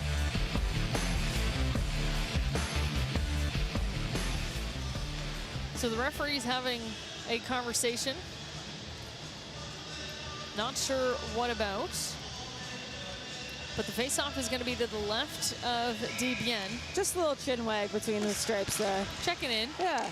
8 minutes remaining in the second period. We'll see if Team Scotiabank can settle down their power play and get something on the board here for the crowd. There's Johnston. Backdoor feed. Couldn't get a stick on it. Johnston now controls the puck back to Shelton. I've been so impressed with how tightly they move that puck along the blue line. Someone loses a stick, and it's Greco. So now Team Harvey's, although 4 skaters on the ice, 1 without a stick. So an opportunity backdoor for Johnston. The pass is just a little far behind. Johnston coming inside, decides to just put it off the pad, looking for a rebound. Turnbull couldn't get it. Back to the point. Bourbonnais and Shelton exchange passes. Back to Johnston. I'd like to see Johnston on the other side get the one-timer going. A left-handed shot playing on the left side. Just a tough feed to make. Yeah, we talked about that a little bit with Hillary Knight, but they do have Dahu on the other side, who's, you know, she's notorious for that one-timer at the dot. So if they can just swing that play a little bit more to open some seams, we'll see some chances from her. Megan Keller now inside. Only 40 seconds remaining to Poulin's penalty. Carpenter now in front, couple chances. That one goes wide. Gosling tries to keep it in. Larson will squeeze it in behind. Campbell will come out to play the puck. And a nice saucer pass. Just goes over Keller, but does find Gosling. Back the other way is Bach. Panic stays onside. Bach still, I was just going to say, still with the stick in front, which can cause problems as Channel runs into it, but no damage done. It's now in behind the net. Bach in the slot. Couple good moves. Backhand shot. That one goes wide. She gets it back. Keller wants it at the point. She's got an opportunity. Larson comes out and stops her. A little pushing and shoving at the blue line as Poulet is back on the ice. They kill another penalty. So 0-3 now. 0-4 actually are Team Scotiabank on the power play. Something they'll have to discuss in between periods. We talked the importance of special teams all weekend long, the difference maker in some of these important games. Skaggs now with a shot from the slot. Stopped by Desbiens. Poulin, after her 2-minute rest, finds Eldridge. And Eldridge looking for Emily Clark on the far side. Avoids the offside call, battles with Bourbonnais. Now Shelton, her pass intercepted by DeGeorge, but can't handle it. Bourbonnais goes up to Skaggs. Back to Bourbonnais. She's jumping up in the play. Had time and space maybe to shoot it, but opted for the pass to Field, and it goes back into the neutral zone. Touches up on the boards, and we'll get to take a little break. Nobody could have really predicted this. 4-0 right now for Team Harvey's over Team Scotiabank. We'll see what they can do in the second half of this one. You're watching the PWHPA Secret Dream Gap Tour on Eastlink Community TV. Fish On, proudly supported by Albert's Sports and Workwear. I'm Paul Etier, host of Fish On Eastlink Community TV. Join us for another exciting season of fishing across Northern Ontario. We've ventured across the new lakes and new areas to hopefully bring you what you're looking for in walleye fishing across Northern Ontario. Look at that fish. Oh my Lord, that's the biggest pickerel I ever caught. Fish On, Saturdays at 6:30 p.m. Available only to Eastlink Video customers. Figure skating's brightest stars, Kurt Browning, Elvis Stoico, and more, join in a special performance of Stars on Ice at the Rath Eastlink Community Centre in Truro, Sunday, December 4th. Tickets available now at ticketpro.ca. Just a reminder to fans and family, all of the PWHPA games and all of our other events are available on demand. Just press the VOD button or the on-demand button on your Eastlink remote and enjoy the full game at your own pace. Just a reminder that it does take a couple days to load the games up on the on-demand, but a great feature if you have Eastlink Community TV. Get to rewatch all of the action. Some of it may be missed. Some nice weather here in Nova Scotia. A lot of people, I think, enjoying the last little bit of fall that we have here in the province, but luckily can watch everything on demand this week. Lequette now with the point for Team Scotiabank. And Desbiens once again. That glove has been hot. Yeah, Scotiabank's just playing a little bit on the perimeter here. I'd like to see them get some traffic in front of Desbiens, get in her kitchen a little bit, maybe try to get under her skin. Another one from Lequette. That one not settled down as easily, but finally off the rebound, she's able to cover it up. Turnbull, of course, getting acquainted with her former teammate, Lauriane Rougeau. Little bump in front there, turns into nothing.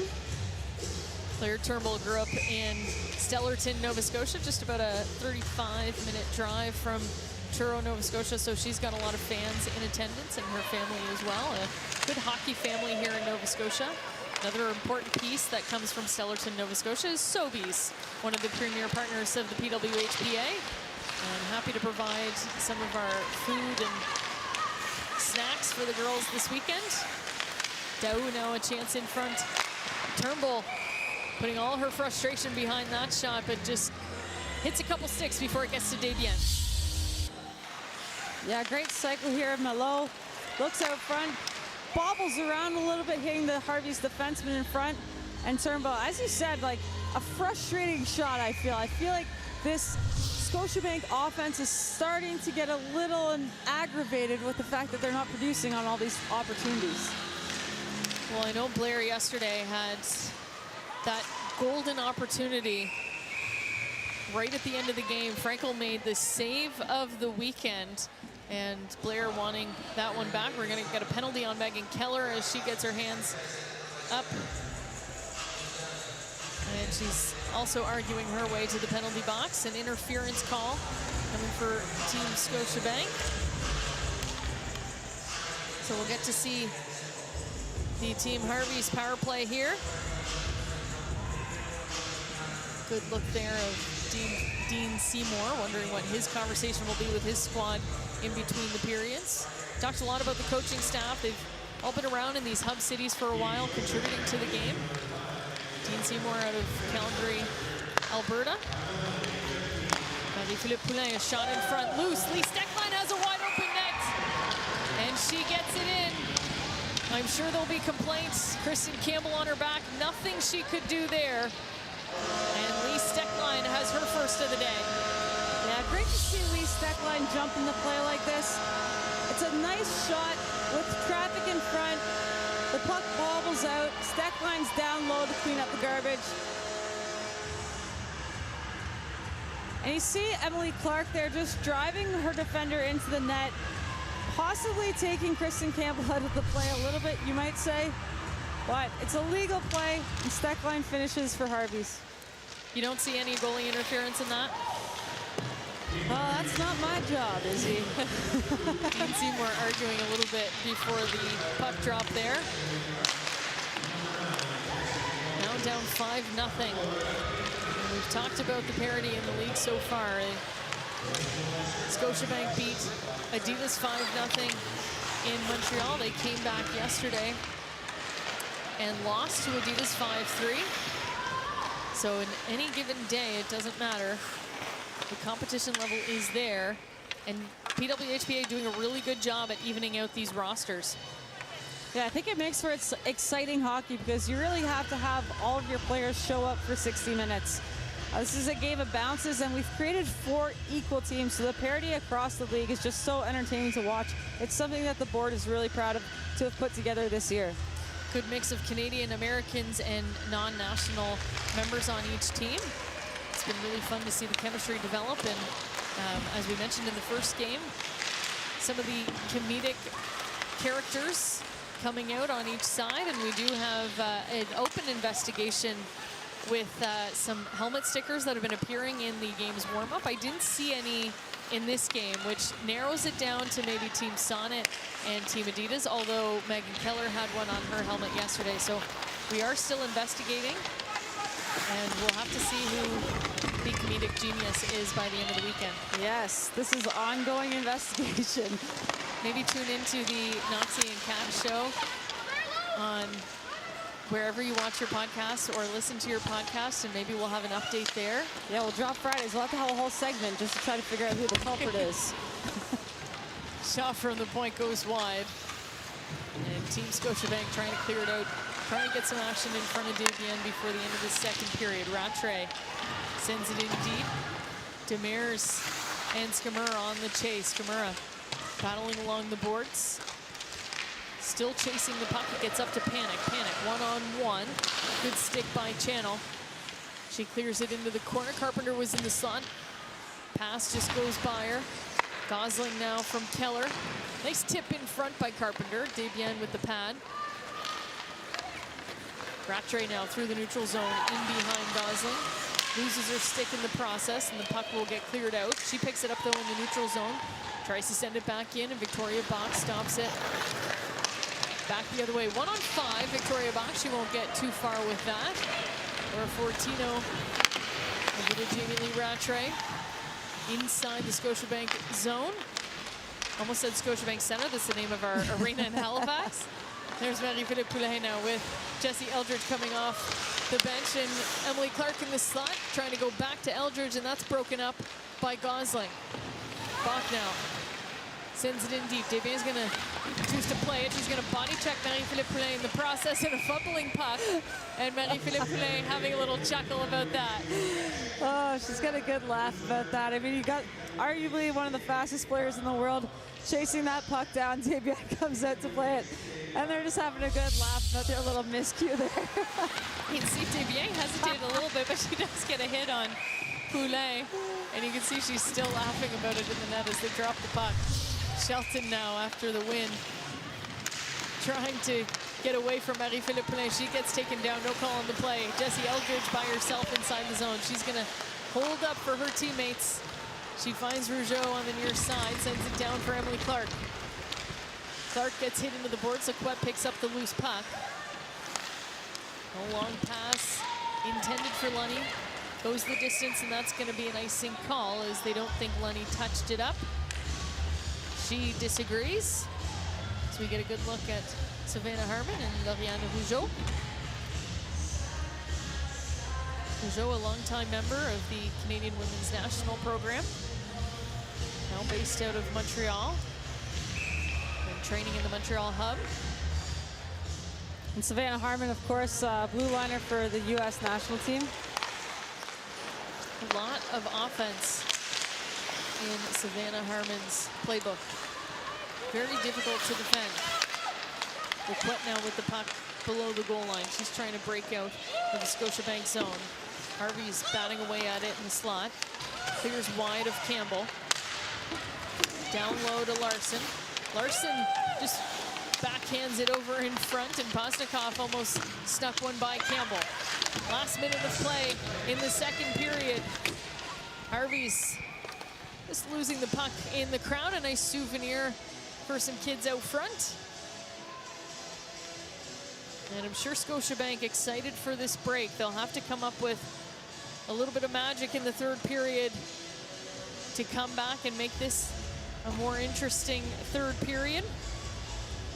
And we talked a lot about Canadian and U.S. players, of course. We don't host a whole lot of international players just because of the format of how we're doing this Dream Gap Tour. But obviously, the long-term goal of creating a sustainable, viable professional league would draw in the talent of European players. It's a great point. A lot of those players continuing to play in Sweden and Finland. And hopefully some will decide to come down to North America with a sustainable league. And we'll talk about that a little bit more in the third period and what that might look like and what hot off the press news Liz Knox might have as a member of the board, a consultant to the PWHPA. Also lead investigator into the Sticker Bandit. They wear many hats. Gosling has a nice shot from the point, tipped up a few times. So George is going to skate this out, kill off the clock here with only 6 seconds left. Campbell will play it. And that'll about do it for the second period. An explosive game so far offensively for Team Harvey's. Before the weekend, they rated highly in nearly every category except for goals. They've turned it around today, and we're going to look at the play of the period. There's no doubt about this one. It's Marie-Philippe Poulin. Yeah, lack of goals is definitely not the story of this Harvey's team we've seen here in Truro. None other than Marie-Philippe Poulin going on the break with Ella Shelton, the pressure at her hip. She just makes a nice quick 1-2 backhand. And like I said before, she puts it up where Grandma keeps the peanut butter. Points at the great breakout pass from her team. She's looking to lead Harvey's to the dub. Unbelievable player is Marie-Philippe Poulin. We knew that before today. We'll see what more she has up her sleeves. 5-0 lead for her Team Harvey's over Team Scotiabank. We'll be right back with Amanda Pride after this.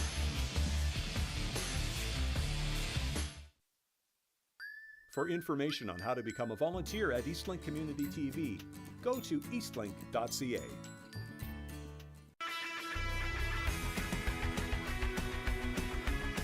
Eastlink Community TV provides the views, replays, and commentary that showcase our talented student athletes.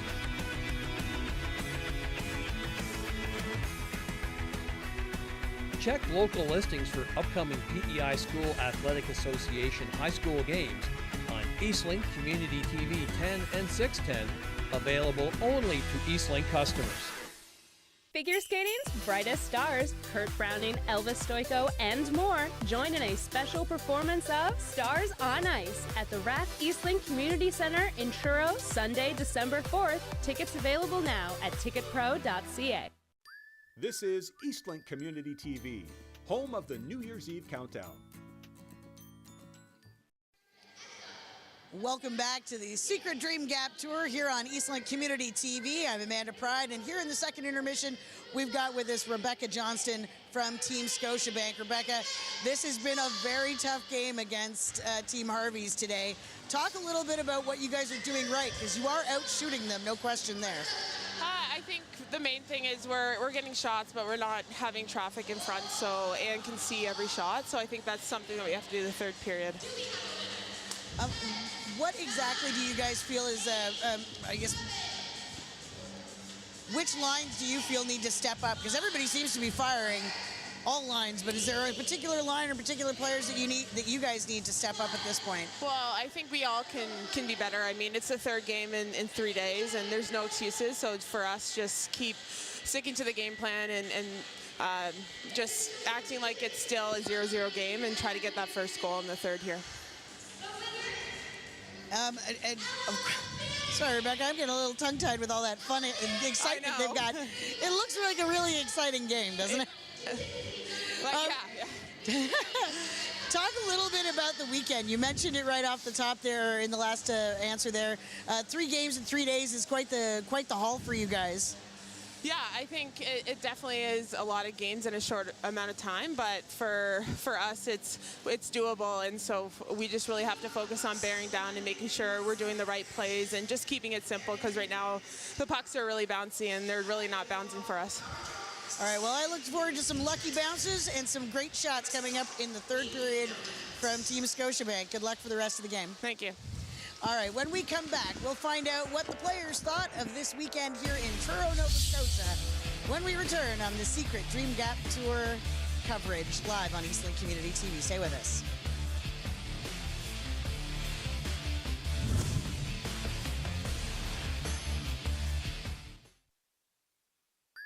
You're watching the best source for local sports, Eastlink Community TV, the Maritime's #1 sports channel.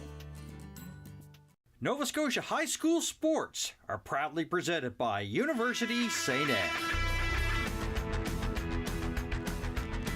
Eastlink Community TV presents SSNS High School Playoff Action. In the air to the end zone, and this time, caught for the touchdown. Semi-final action November 7th at 7 p.m. Visit eastlink.ca/local sports for our full schedule.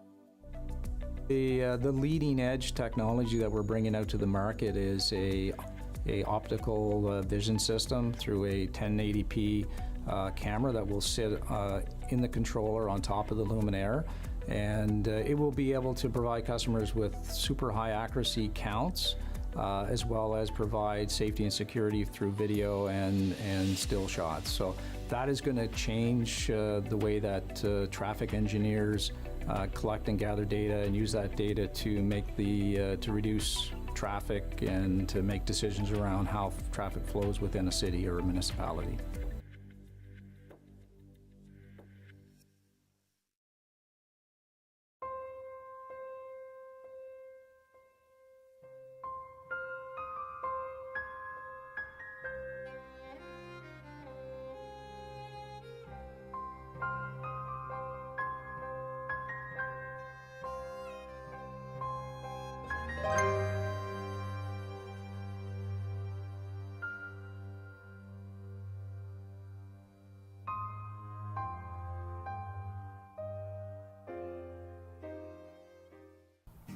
Hi, I'm Bonita from Bonita's Kitchen.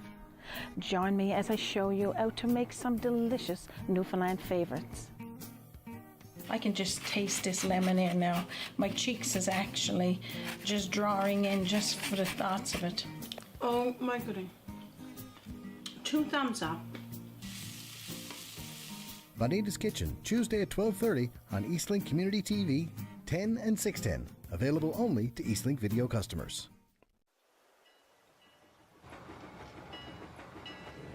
It's packed to the rafters in the Edmonton Arena. Everyone is feeling the pressure on the Grabs as they await the American champs. Here's the Cleveland favorite Knits now, and boy, do they look impressive. Look at their uniforms. I bet you could sure run in smart shorts like those. Not that. Look, world champs, my eye. Grads, we don't play for glory. We play the game for the game's sake. So tonight, you're going to earn that title by playing your game. Teamwork, passing. Let's show them what it means to play the Grads.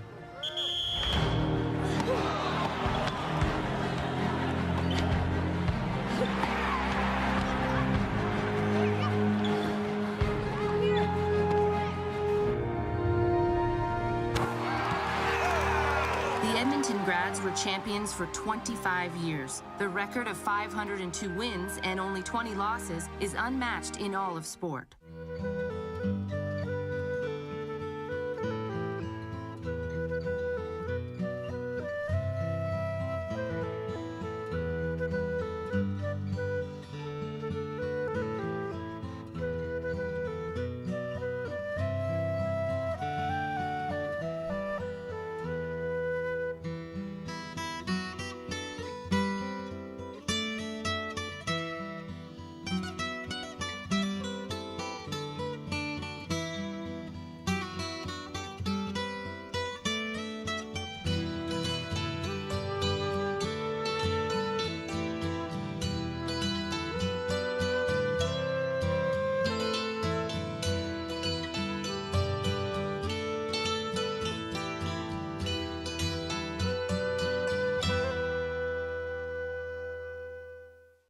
For on-air sponsorship opportunities on Eastlink Community TV, please email eastlinkTVads@eastlink.ca.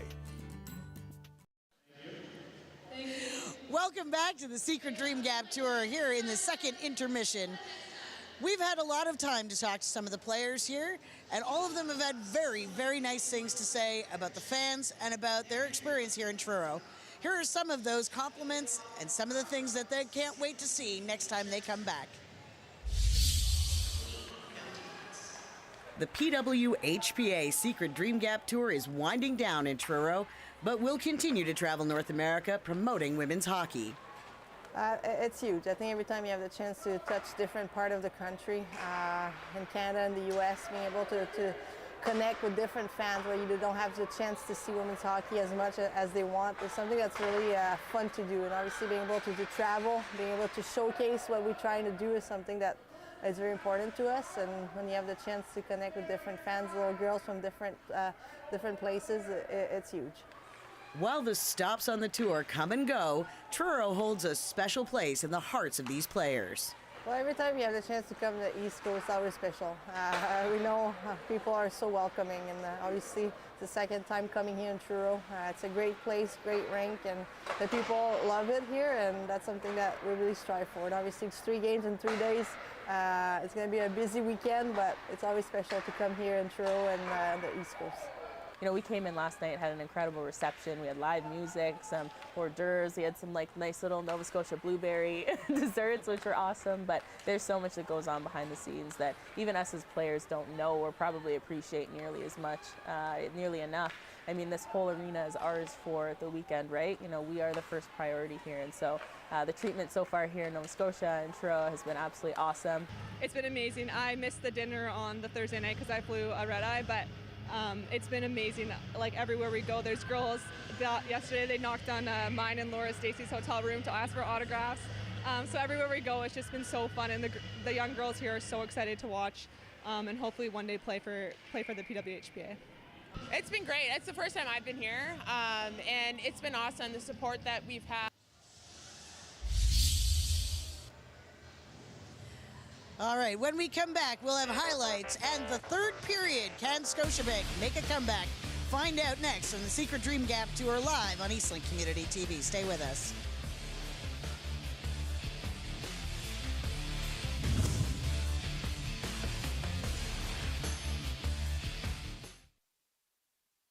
This is Eastlink Community TV, home of the New Year's Eve countdown.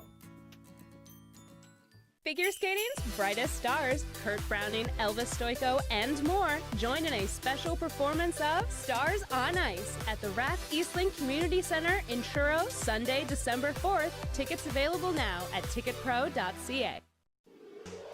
QMJHL hockey is back on Eastlink Community TV. Get ready for all the gold and incredible hockey action all season long. What a play by the Eagles.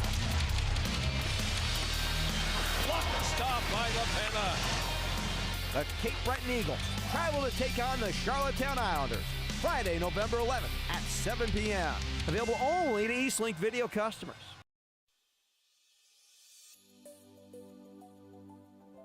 There is an advantage in being a Nova Scotian-based company for sales in Atlantic Canada. There is a lot of people talk about buying local, and I think it's starting to happen more and more, and we of course welcome that. But one advantage we can offer, which we do, is we can offer refill programs to container returns, because we can actually do it genuinely. You can't send containers back, well you could, but it's not realistic to send containers back to Ontario or to the States for reuse, whereas here we have a very nice arrangement with our courier who delivers products and picks up the empty containers, and then we can reprocess and recycle them and reuse them. So that's a big part of our marketing and possibly future plans for next year. Fish On, proudly supported by Albert's Sports and Workwear. I'm Paul Etier, host of Fish On Eastlink Community TV. Join us for another exciting season of fishing across Northern Ontario. We've ventured across the new lakes and new areas to hopefully bring you what you're looking for in walleye fishing across Northern Ontario. Look at that fish. Oh my Lord, that's the biggest pickle I ever caught. Fish On, Saturdays at 6:30 p.m. Available only to Eastlink video customers.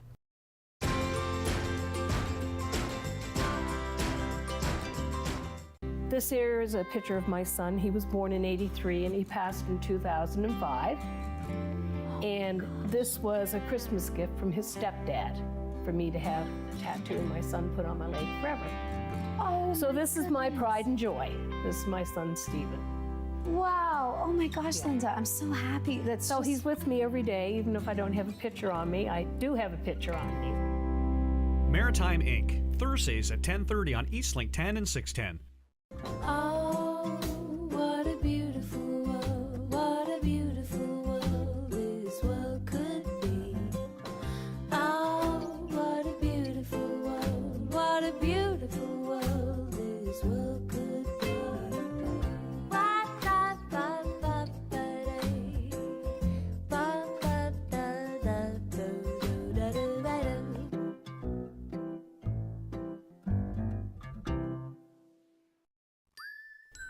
Eastlink Community TV follows public health and safety COVID-19 guidelines on all live and pre-recorded productions.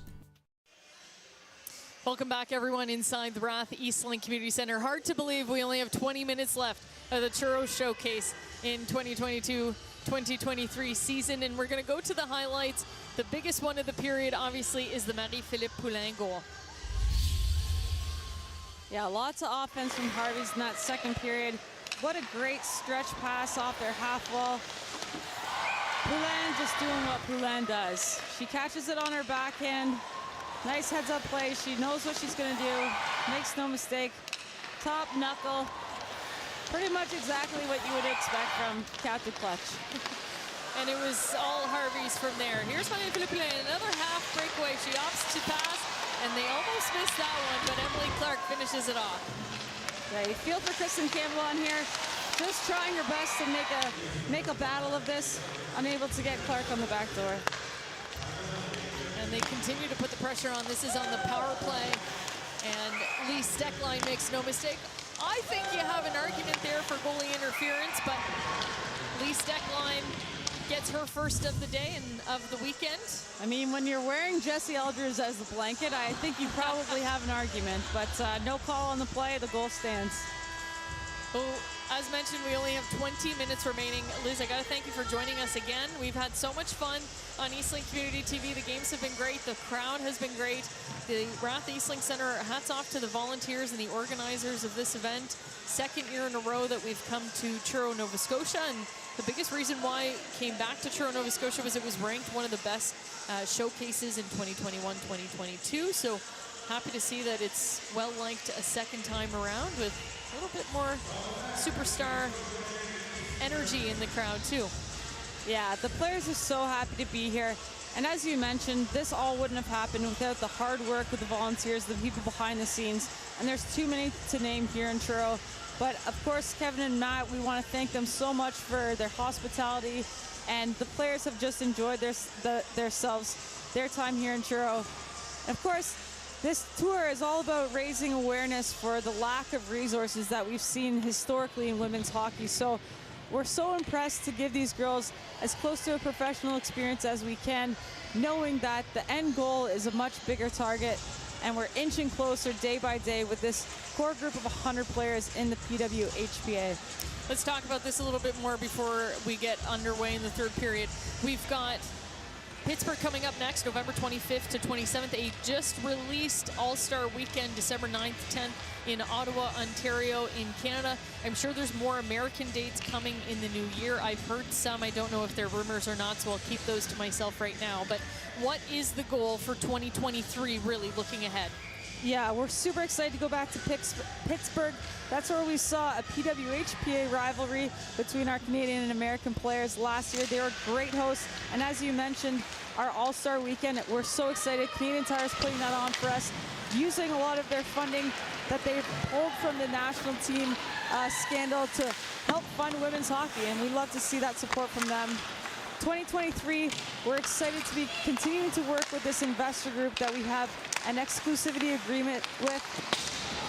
Poulin's in the slot there. Yeah, you got to make lose sure. my train of thought. But we continue to work with them in private, doing a lot of work behind the scenes with our marketing and business strategists, our law team, and our financial advice. So we're super excited for what 2023 is going to look like. I can't wait to be able to share some of this news with you. I think the main component that I've gotten from the players when I've had this conversation with them is that we're not necessarily looking for a league where these players are going to be paid millions of dollars to play. We're a few years off of that. We understand that. The message that we're getting, especially from the national members, is that they want a professional environment and be treated as professionals, and that's why we started the professional association, and it's a players association. You guys are running the show. You guys are making the decision. You're making calls. You've tried things the last 4 years, but the ultimate goal is to be as professional as possible. Yeah, and the players, along with the board, have kept a very tight-knit group of people, and this is a matter of trust. We want to bring people in that believe in our mission, that understand where we're coming from, and it's been such a smooth sailing in terms of the cooperation amongst the group. The players are so dialed in and focused on the direction that we're headed, and we're, like I said, we're just inching closer day by day. It's a very exciting time to be part of the association. I want to give a shout out. You'll have to help me maybe with some of that core group, but a very small group of individuals. Jana Hefford obviously leading the way. Jana Arbour, Alexis Crosley, Chelsea Purcell. Just, it's a very, am I missing anybody? Yeah, Maria Tassone, she does our social media. I mean, these women wear multiple hats. Ashley McClellan, she's working from home. These women are honestly what's pushing this forward so that these players can show up and just focus on hockey. And that's something, as I moved into the board, that you don't really appreciate as much when you're a player, because you just think that you've got a huge team making these games happen for you. But wearing the other hat now, you truly grow to appreciate how much work an event like this takes to put on. Well, hats off to them. A lot of them working full-time jobs as well as their roles within the PWHPA. So they've done a tremendous job. General managers in the hub cities as well have donated a tremendous amount of time to allow for the training facilities to be available, the practice, the skill sessions, etc. So we hope for a brighter future in 2023. I think it's closer than people think. And this is a great start to this season and this showcase. We're hoping to get around 20 to 30 games maybe by the end of the season. The girls will be happy with that. And we hope that you're able to join us on tour at some point. And if not, CBC Sports will have all the games for you. A little quick on the whistle as Gruchow shoots one in. And we do have a goalie change. That's Emmerins Mashmeyer in net for Team Scotiabank. That was her first touch of the puck there. Just stumbled over her shoulder. Yeah, Gruchow with the shot. It just kind of like popped up and stalled on the shoulder of Emmerins Mashmeyer, who's in for this third period. I don't think that's a reflection on Kristen Campbell at all. I think Dean Seymour is looking to send a message to his players. We need to wake up and start creating offense for our goaltenders. Well, the top line out there now, Blair Turnbull trying to get this hometown crowd excited. She's got a couple goals already this weekend. The crowd extra excited when she scores. Johnson's shot goes wide. Johnson battling along the board, cycles down low to Turnbull. It goes over to the far side. Shelton coming down from the blue line, not able to keep it in. Steckline dumps it in deep for Team Harvey's. Bourbonnais gets the pass from Turnbull, intercepted by Harmon. Harmon again, up on offense, creating chances with Jesse Eldridge. That's broken up. Rougeau by herself will regroup. Nice intended pass there for Jesse Eldridge, just a little far ahead. Now a giveaway by Emmerins to Marie-Philippe Poulin, no harm done. Couldn't get the shot off. Keller. Long stretch pass intended for Field, broken up by Eldridge this time. Eldridge with pressure from Bach, able to clear it in. Eldridge has a lot of family in attendance, has roots in Nova Scotia. On her father's side, lots of aunts and uncles in attendance. Her father flew in yesterday morning. Yeah, we saw a great picture yesterday of Jesse Eldridge's grandfather, I believe, wearing a Eldridge #9 t-shirt jersey that apparently he's had since year one of the Secret Dream Gap Tour. So love to see the continued support from them. Eldridge also training out of Montreal and getting to learn from the best. Ratre's shot just clips Carpenter a little high. She's going to head off and see if there's any damage. Bourbonnais with pressure from Rattray. She gets her pocket picked. Rattray in the slot. She now gets her pocket picked, this time from Victoria Bach. Lots of speed from Bach. She'll have to get by Steckline. Puts the brakes on. Quick shot. Loose puck in front. Rattray picks that up and clears it out. Lequette inside the zone. Almost loses it. It was Demers on the forecheck, but able to control it. Finds Costa. Costa trying to tip it in. Can't get behind Lee Steckline. Now Richards on the far side. She's had a good first 2 periods. Offside, though, is Team Harvey's. We'll get a face-off just outside the blue line. Take a look at that Carpenter. Just looks like a full extension from Rattray as she's shooting the puck. Doesn't see Carpenter behind her, and it. Oh, yeah. Knocks her right in the face mask. Yeah, and I've heard it a few times, mostly from the men's side, asking why we don't wear half visors. In a league and in an environment where you don't have the dental coverage or the medical coverage that our male counterparts do, many of these girls don't want to see their teeth flying out on the ice. So I don't know if I would ever... it may be a little bit of vanity, but also a little bit of practicality. JP almost gets caught in behind the net, the centering pass, nobody there from Scotiabank. I have tried a half visor as a coach. I absolutely hate it. I don't see an argument for me to ever switch over to a half visor. Lequette, nice stick.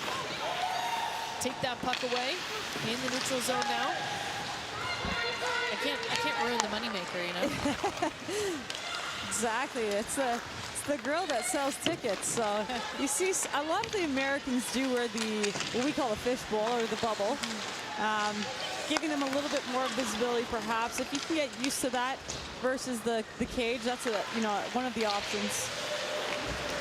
Yeah, not a single Canadian opts for the fishbowl. We'll have to investigate that as part of our new part-time positions. But a couple players on Skamura and Keller are 2 featured players wearing the bubble. I personally loved the bubble. You were a bubble girl. Oh yeah, well, I mean when I was younger. So you must have sick hands then. I'm gonna leave that up in the air. I don't think there's any footage of me playing, so that's good. Team Harvey's trying to clear it out of the zone. Shots still in favor of Team Scotiabank in the 3rd period. They're getting shots, just not quality opportunities on Debian. She's been solid, not to discredit her performance today. Keller now skating in for Team Scotiabank. Trying to center the puck. Can't find the intended player, which was Carpenter. Good to see her back on the ice. Eldridge trying to sauce that pass over to Clark. They'll battle in the corner for the puck. Poulet in a dangerous spot. Clark picks it up at the goal line. Does find Poulet, but on her skate. Carpenter had a good stick on her. Now a giveaway. Bourbonnais misses the first pass. Second pass works. Now Bach trying to get around Channel, and she's leveled into the boards. Not a call on that play. And a tip in front as Bach has snuck in behind everybody after she gets up. No danger for Debian. Here comes Marie-Philippe Poulin. Tired group as they'll clear it in for the change. Bach, good patience with the puck. Finds Daou. Daou clears it in. Field is going to chase that puck down with Lee Steckline. Good stop on Steckline. She finds Skamura and Demers sending it down. Rattray beats the icing call. Battling behind Emmeryn Smashmeyer. Now Skaggs skating it out for Team Scotiabank. Over to Graham.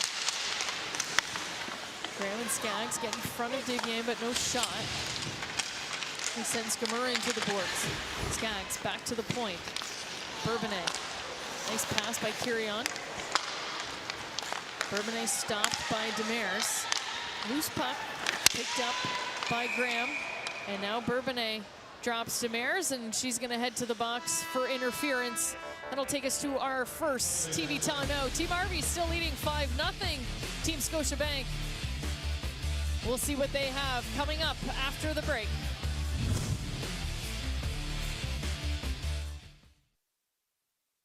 Donations to the War Amps have a lasting impact on amputees. Today, your support gives them the artificial limbs needed for everyday activities. This helps them prepare for tomorrow on their road to independence. To learn how your donation helps, visit waramps.ca. Sunshine Coast Blues Hockey is sponsored by McDonald's in Sechelt. Join hosts Brady Lynn and Steve Partridge for all the action on Sunshine Coast Blues Hockey. Watch Sunshine Coast Blues Hockey live Sundays at 5:30 p.m. for BC viewers on Eastlink Community TV, Channel 610. Available only to Eastlink video customers. Well, we're going to get a good look here at the penalty. So a little frustration maybe from Jamie Bourbonnais as she and Demers were getting into it at the blue line, and she gets the final say, but she'll have to sit for 2 for interference. And we're going to put a lethal Harvey's power play on the ice. Not much of a mix-up of the lines. Pretty easy for Coach Corey Chevry. Just the top line going out. Marie-Philippe Poulin, Jesse Eldridge, and Emily Clark. Joined by Lee Steckline and Laura Fortino on the point. Poulin wins the draw. She gets it on the near side board. Goes back to Fortino. Trying to find Eldridge down low. Eldridge trying to go back door to Steckline and stopped. They'll find Steckline now on the D-to-D pass. Steckline back to the point for Fortino. Back to Steckline.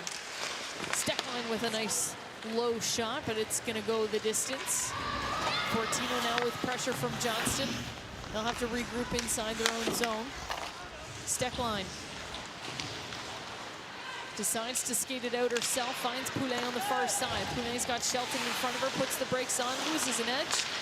And Stewart there hit by Steckline at the point, but Scotiabank able to clear. 1:10 remaining on the Bourbonnais penalty. Fortino's going to leave it for Rougeau as the second unit steps on the ice. Rougeau now, patience, finds Harmon. Lequette tries to go for the hit, but delays. Here's a chance in front for Jamie Lee Rattray, and Emmeryn Smashmeyer stands tall, sprawling on her back, still able to make the save. And welcome into the game, Emmeryn Smashmeyer. Super athletic timing there from Emmeryn Smashmeyer. Harmon does a great job just outweighing that defender. The puck kind of gets bobbled up on the net, and when it does, Emmeryn takes that second just to jump up to try to get her hands on it. It's such an uncomfortable feeling when you're in that net and there's a scramble like that. You're afraid to get off the ice because you're opening up potentially the only scoring opportunity. I'd be flat on my back. Wouldn't be able to move over like that.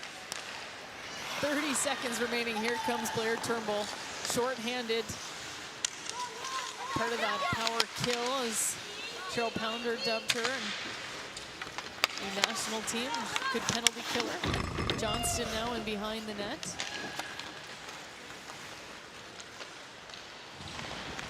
Long pass for Demers, makes it to Skamura now on the inside, and her shot, Rattray, hits into Mashmeyer.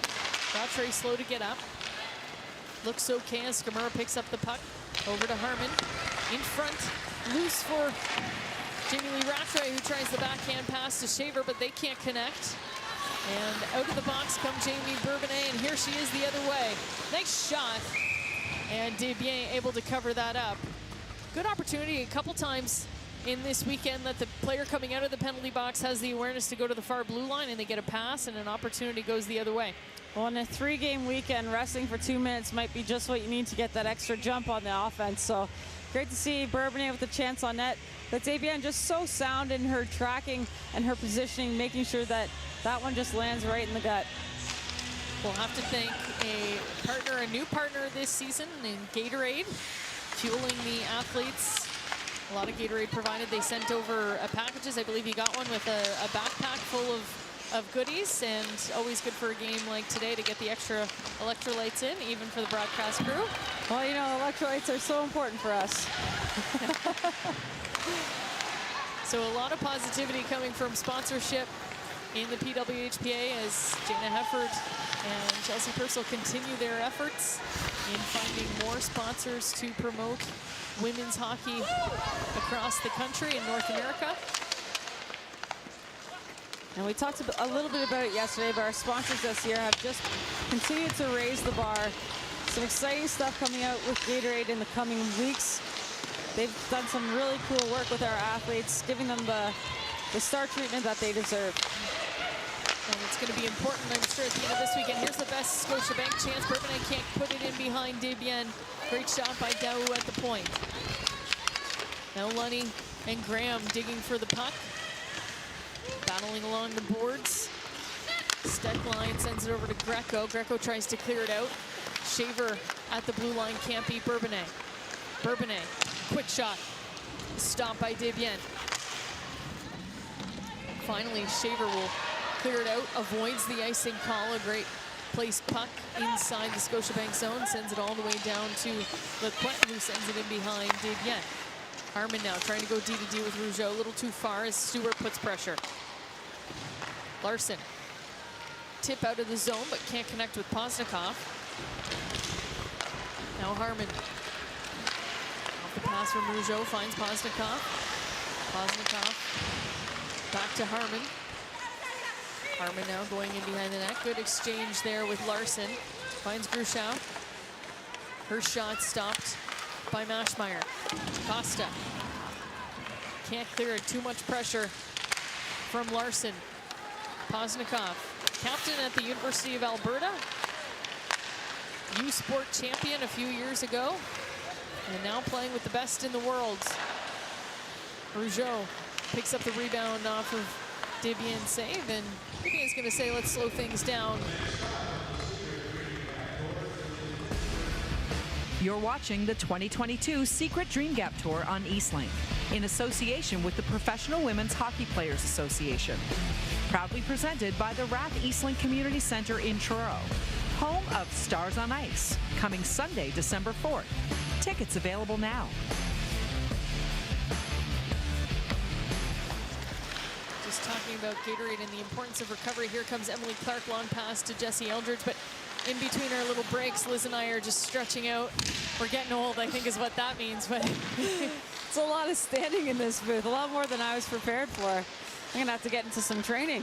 We're gonna have to work out our knees. Marie-Philippe Poulin in the neutral zone. Patience with the puck. She's trying to find a seam. She'll send it back to her D as they pass it back to Emily Clark. Emily Clark gets put into the boards by Kirion. Costa now. Puck taken away by Skamura. Clark backhands it over to Rattray. Pass from Rattray to Greco, the one-timer, stopped by Maschmeyer.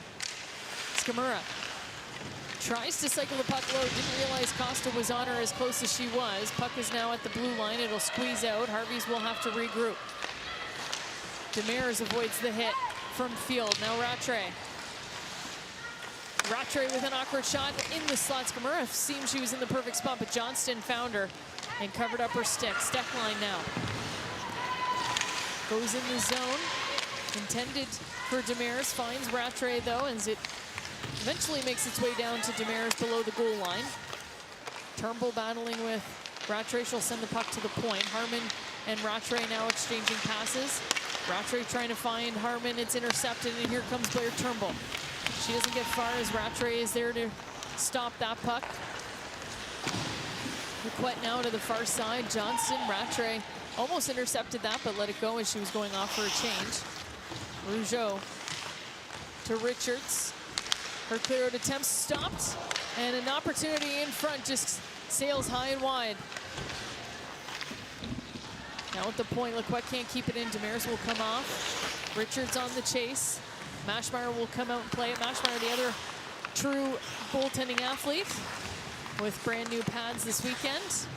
Love to see the pads match the uniform. I know that was important to them. An icing call against Team Scotiabank. And we'll bring things back in front of Maschmeyer as we take a look at Mélodie Daou. She's we talked about her program in Quebec yesterday at Collège Bourget. She had a game on Friday, so stayed back in Quebec, flew in super late Friday night, got to bed around 2 a.m., she said, and first thing she did was score a goal in Scotiabank 6-2 victory yesterday. Hard work takes no time off, and Daou's no exception to that. Obviously balancing not only being in the national team program for the last number of years, but now starting with the college and finding her time to come here and put on a performance for us with the PA. Shaver with a couple good opportunities. And she's keeping the puck alive inside the Scotiabank zone. Greco sends the puck into the boards. A little trip up there. Take us to our final TV timeout of the weekend. It's still all Harveys in this one. 5-0 over Team Scotiabank. We'll be right back after this.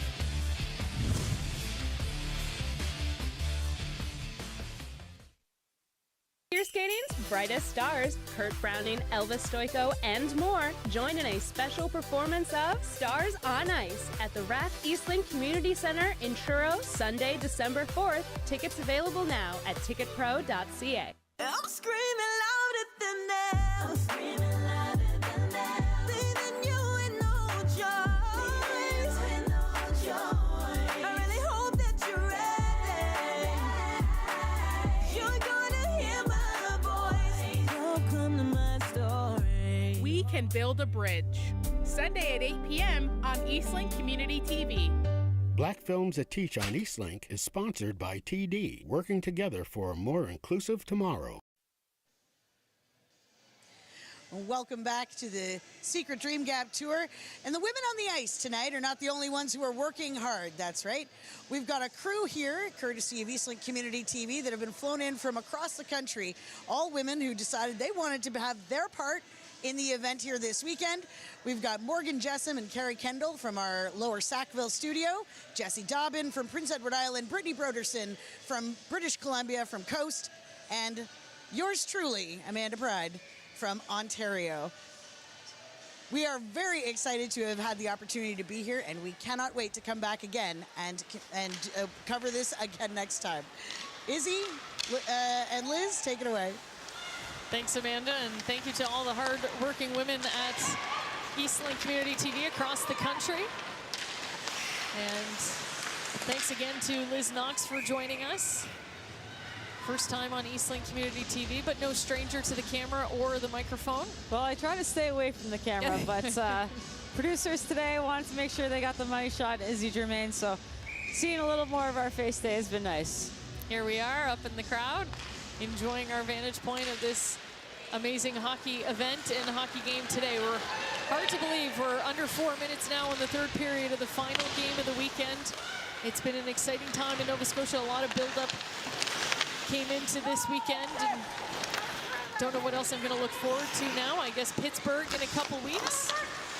And Eastlink Community TV will continue to have coverage of our Halifax Mooseheads and our Quebec Major Junior League games. Next Mooseheads game will be November 18th. You'll see me there with Logan Delaney. We hope you join us. Jesse Eldridge now inside, finds Poulin. Poulin opts not to shoot, was looking for the pass to Posnikov. Looks like her stick broke, so she's going to head off the ice. Poulin will keep possession of the puck as she's trying to get around Graham. Now Clark off the bench, leaves it for Rougeau. To Poulin. Harvey's just playing the perimeter now, trying to kill off time. 2:35 remaining. In front, centering pass. Nobody there to play it. 5-on-5 hockey, but looks like a power play formation for Team Harvey's. Harmon and Poulin exchanging passes. A nice stick save by Emmerin Smashmeyer as Jesse Eldridge is dropped by Kirion in front. They have a little bit of a laugh there. Yeah, a little bit of an unbalanced weight class there. You got Kirion, who's, you know, just over 5 feet tall, and Jesse Eldridge, who I would probably put at 5'9" or 10. But Kirion wins that battle. Here comes Haley Skamura, our previewed player of the game. Skamura goes around, leaves it for her defender. And Liz, I'm going to give it to you. We wanted to talk a little bit more about Haley's involvement with the Washington Capitals. Yeah, she's an ambassador for that program, and she runs a lot of their development camps, which is not only for young athletes who are aspiring to hone in on their skills, they actually also run adult camps. It's something that she's passionate about and loves to work with these adults who, just want to get better at hockey. It's an opportunity that often adult hockey players don't get the chance to have, is some one-on-one coaching or even, group setting. Just little things that they can work on to improve their game. Great opportunity there for Jamie Lee Rattray as Emmeryn Smashmeyer makes a great save. Haley Skimura has a lot of history in Washington, D.C. Her father, Peter Skimura, played for the Washington Capitals and earning this job title of female ambassador. So a great move and a great hire by the Washington Capitals. And in speaking with Haley, she said, in anticipation for a league, she was trying to figure out which area or which region that had been identified last year by the PWHPA that she'd most want to be in Washington, D.C., close to family, close to that history with the Skimura family was where she chose to go and got an incredible opportunity with the Washington Capitals. Well, we had such a fantastic stop in Washington last year. Their organization put on a great weekend for us, treated us to a box at the Caps game. We had a player from each team last year drop the opening face-off. So they're just a world-class organization, and clearly they value their female counterparts. Looking forward to seeing what they bring to our game as the future unfolds. Kristen Richards is going to get a late penalty call, 43 seconds left. She's going to be called for tripping, just in a battle there on the far side. We talked a lot about the NHL and their involvement with some of our athletes, but Chicago Blackhawks has Bridget Lequette also as a scout for the organization. Lequette playing for Team Scotiabank and a great ambassador for the game and Indigenous youth. The Nova Scotia athletes who competed, we have an Indigenous girls program run by Ryan Francis here, and they gifted Bridget Lequette a nice package of swag for her. So a lot of names coming up in the NHL programs. And hopefully we see Washington on the tour this season again, maybe a homecoming for Haley Skimura.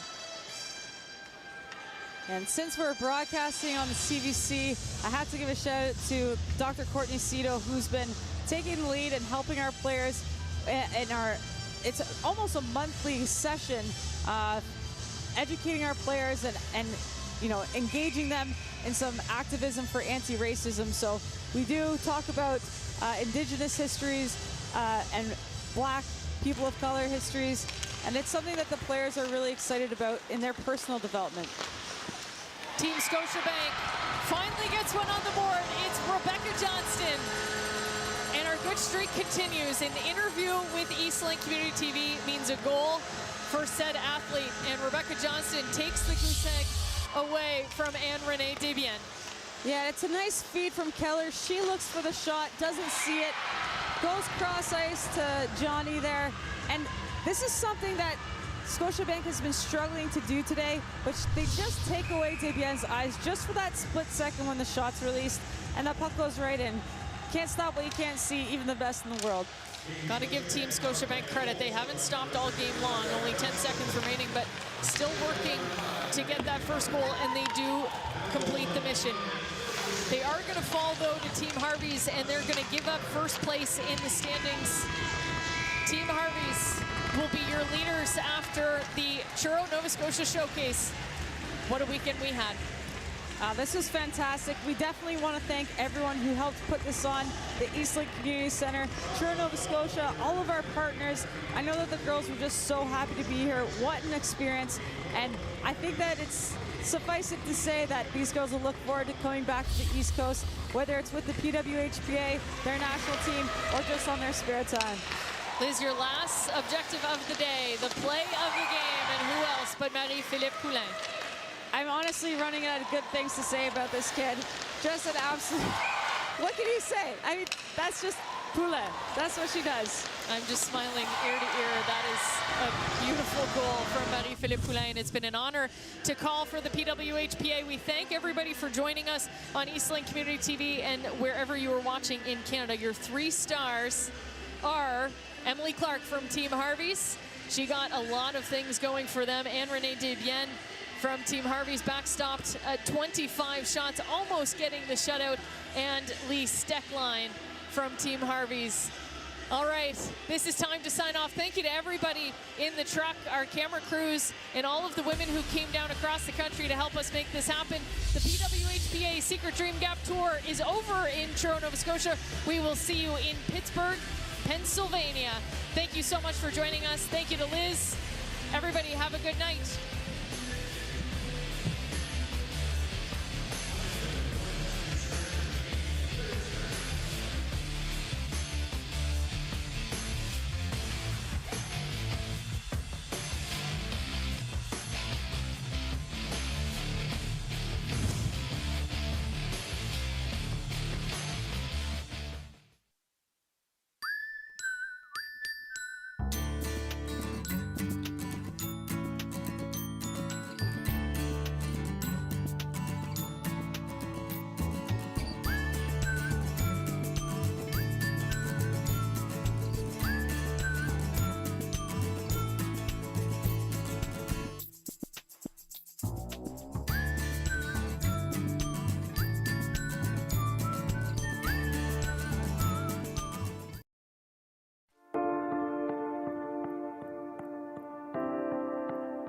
Remembrance Day serves as an opportunity for Islanders to reflect on the millions of Canadian heroes who have proudly served our country during the First and Second World Wars, the Korean War, the Gulf War, Afghanistan, and more.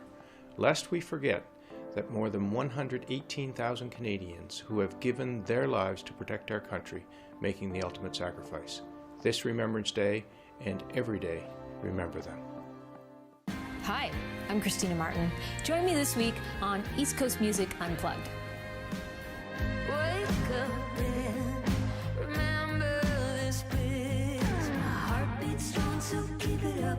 There's nothing wrong, nothing to miss. I need your kiss. East Coast Music Unplugged, Tuesdays at 10 on Eastlink Community TV, 10 and 610.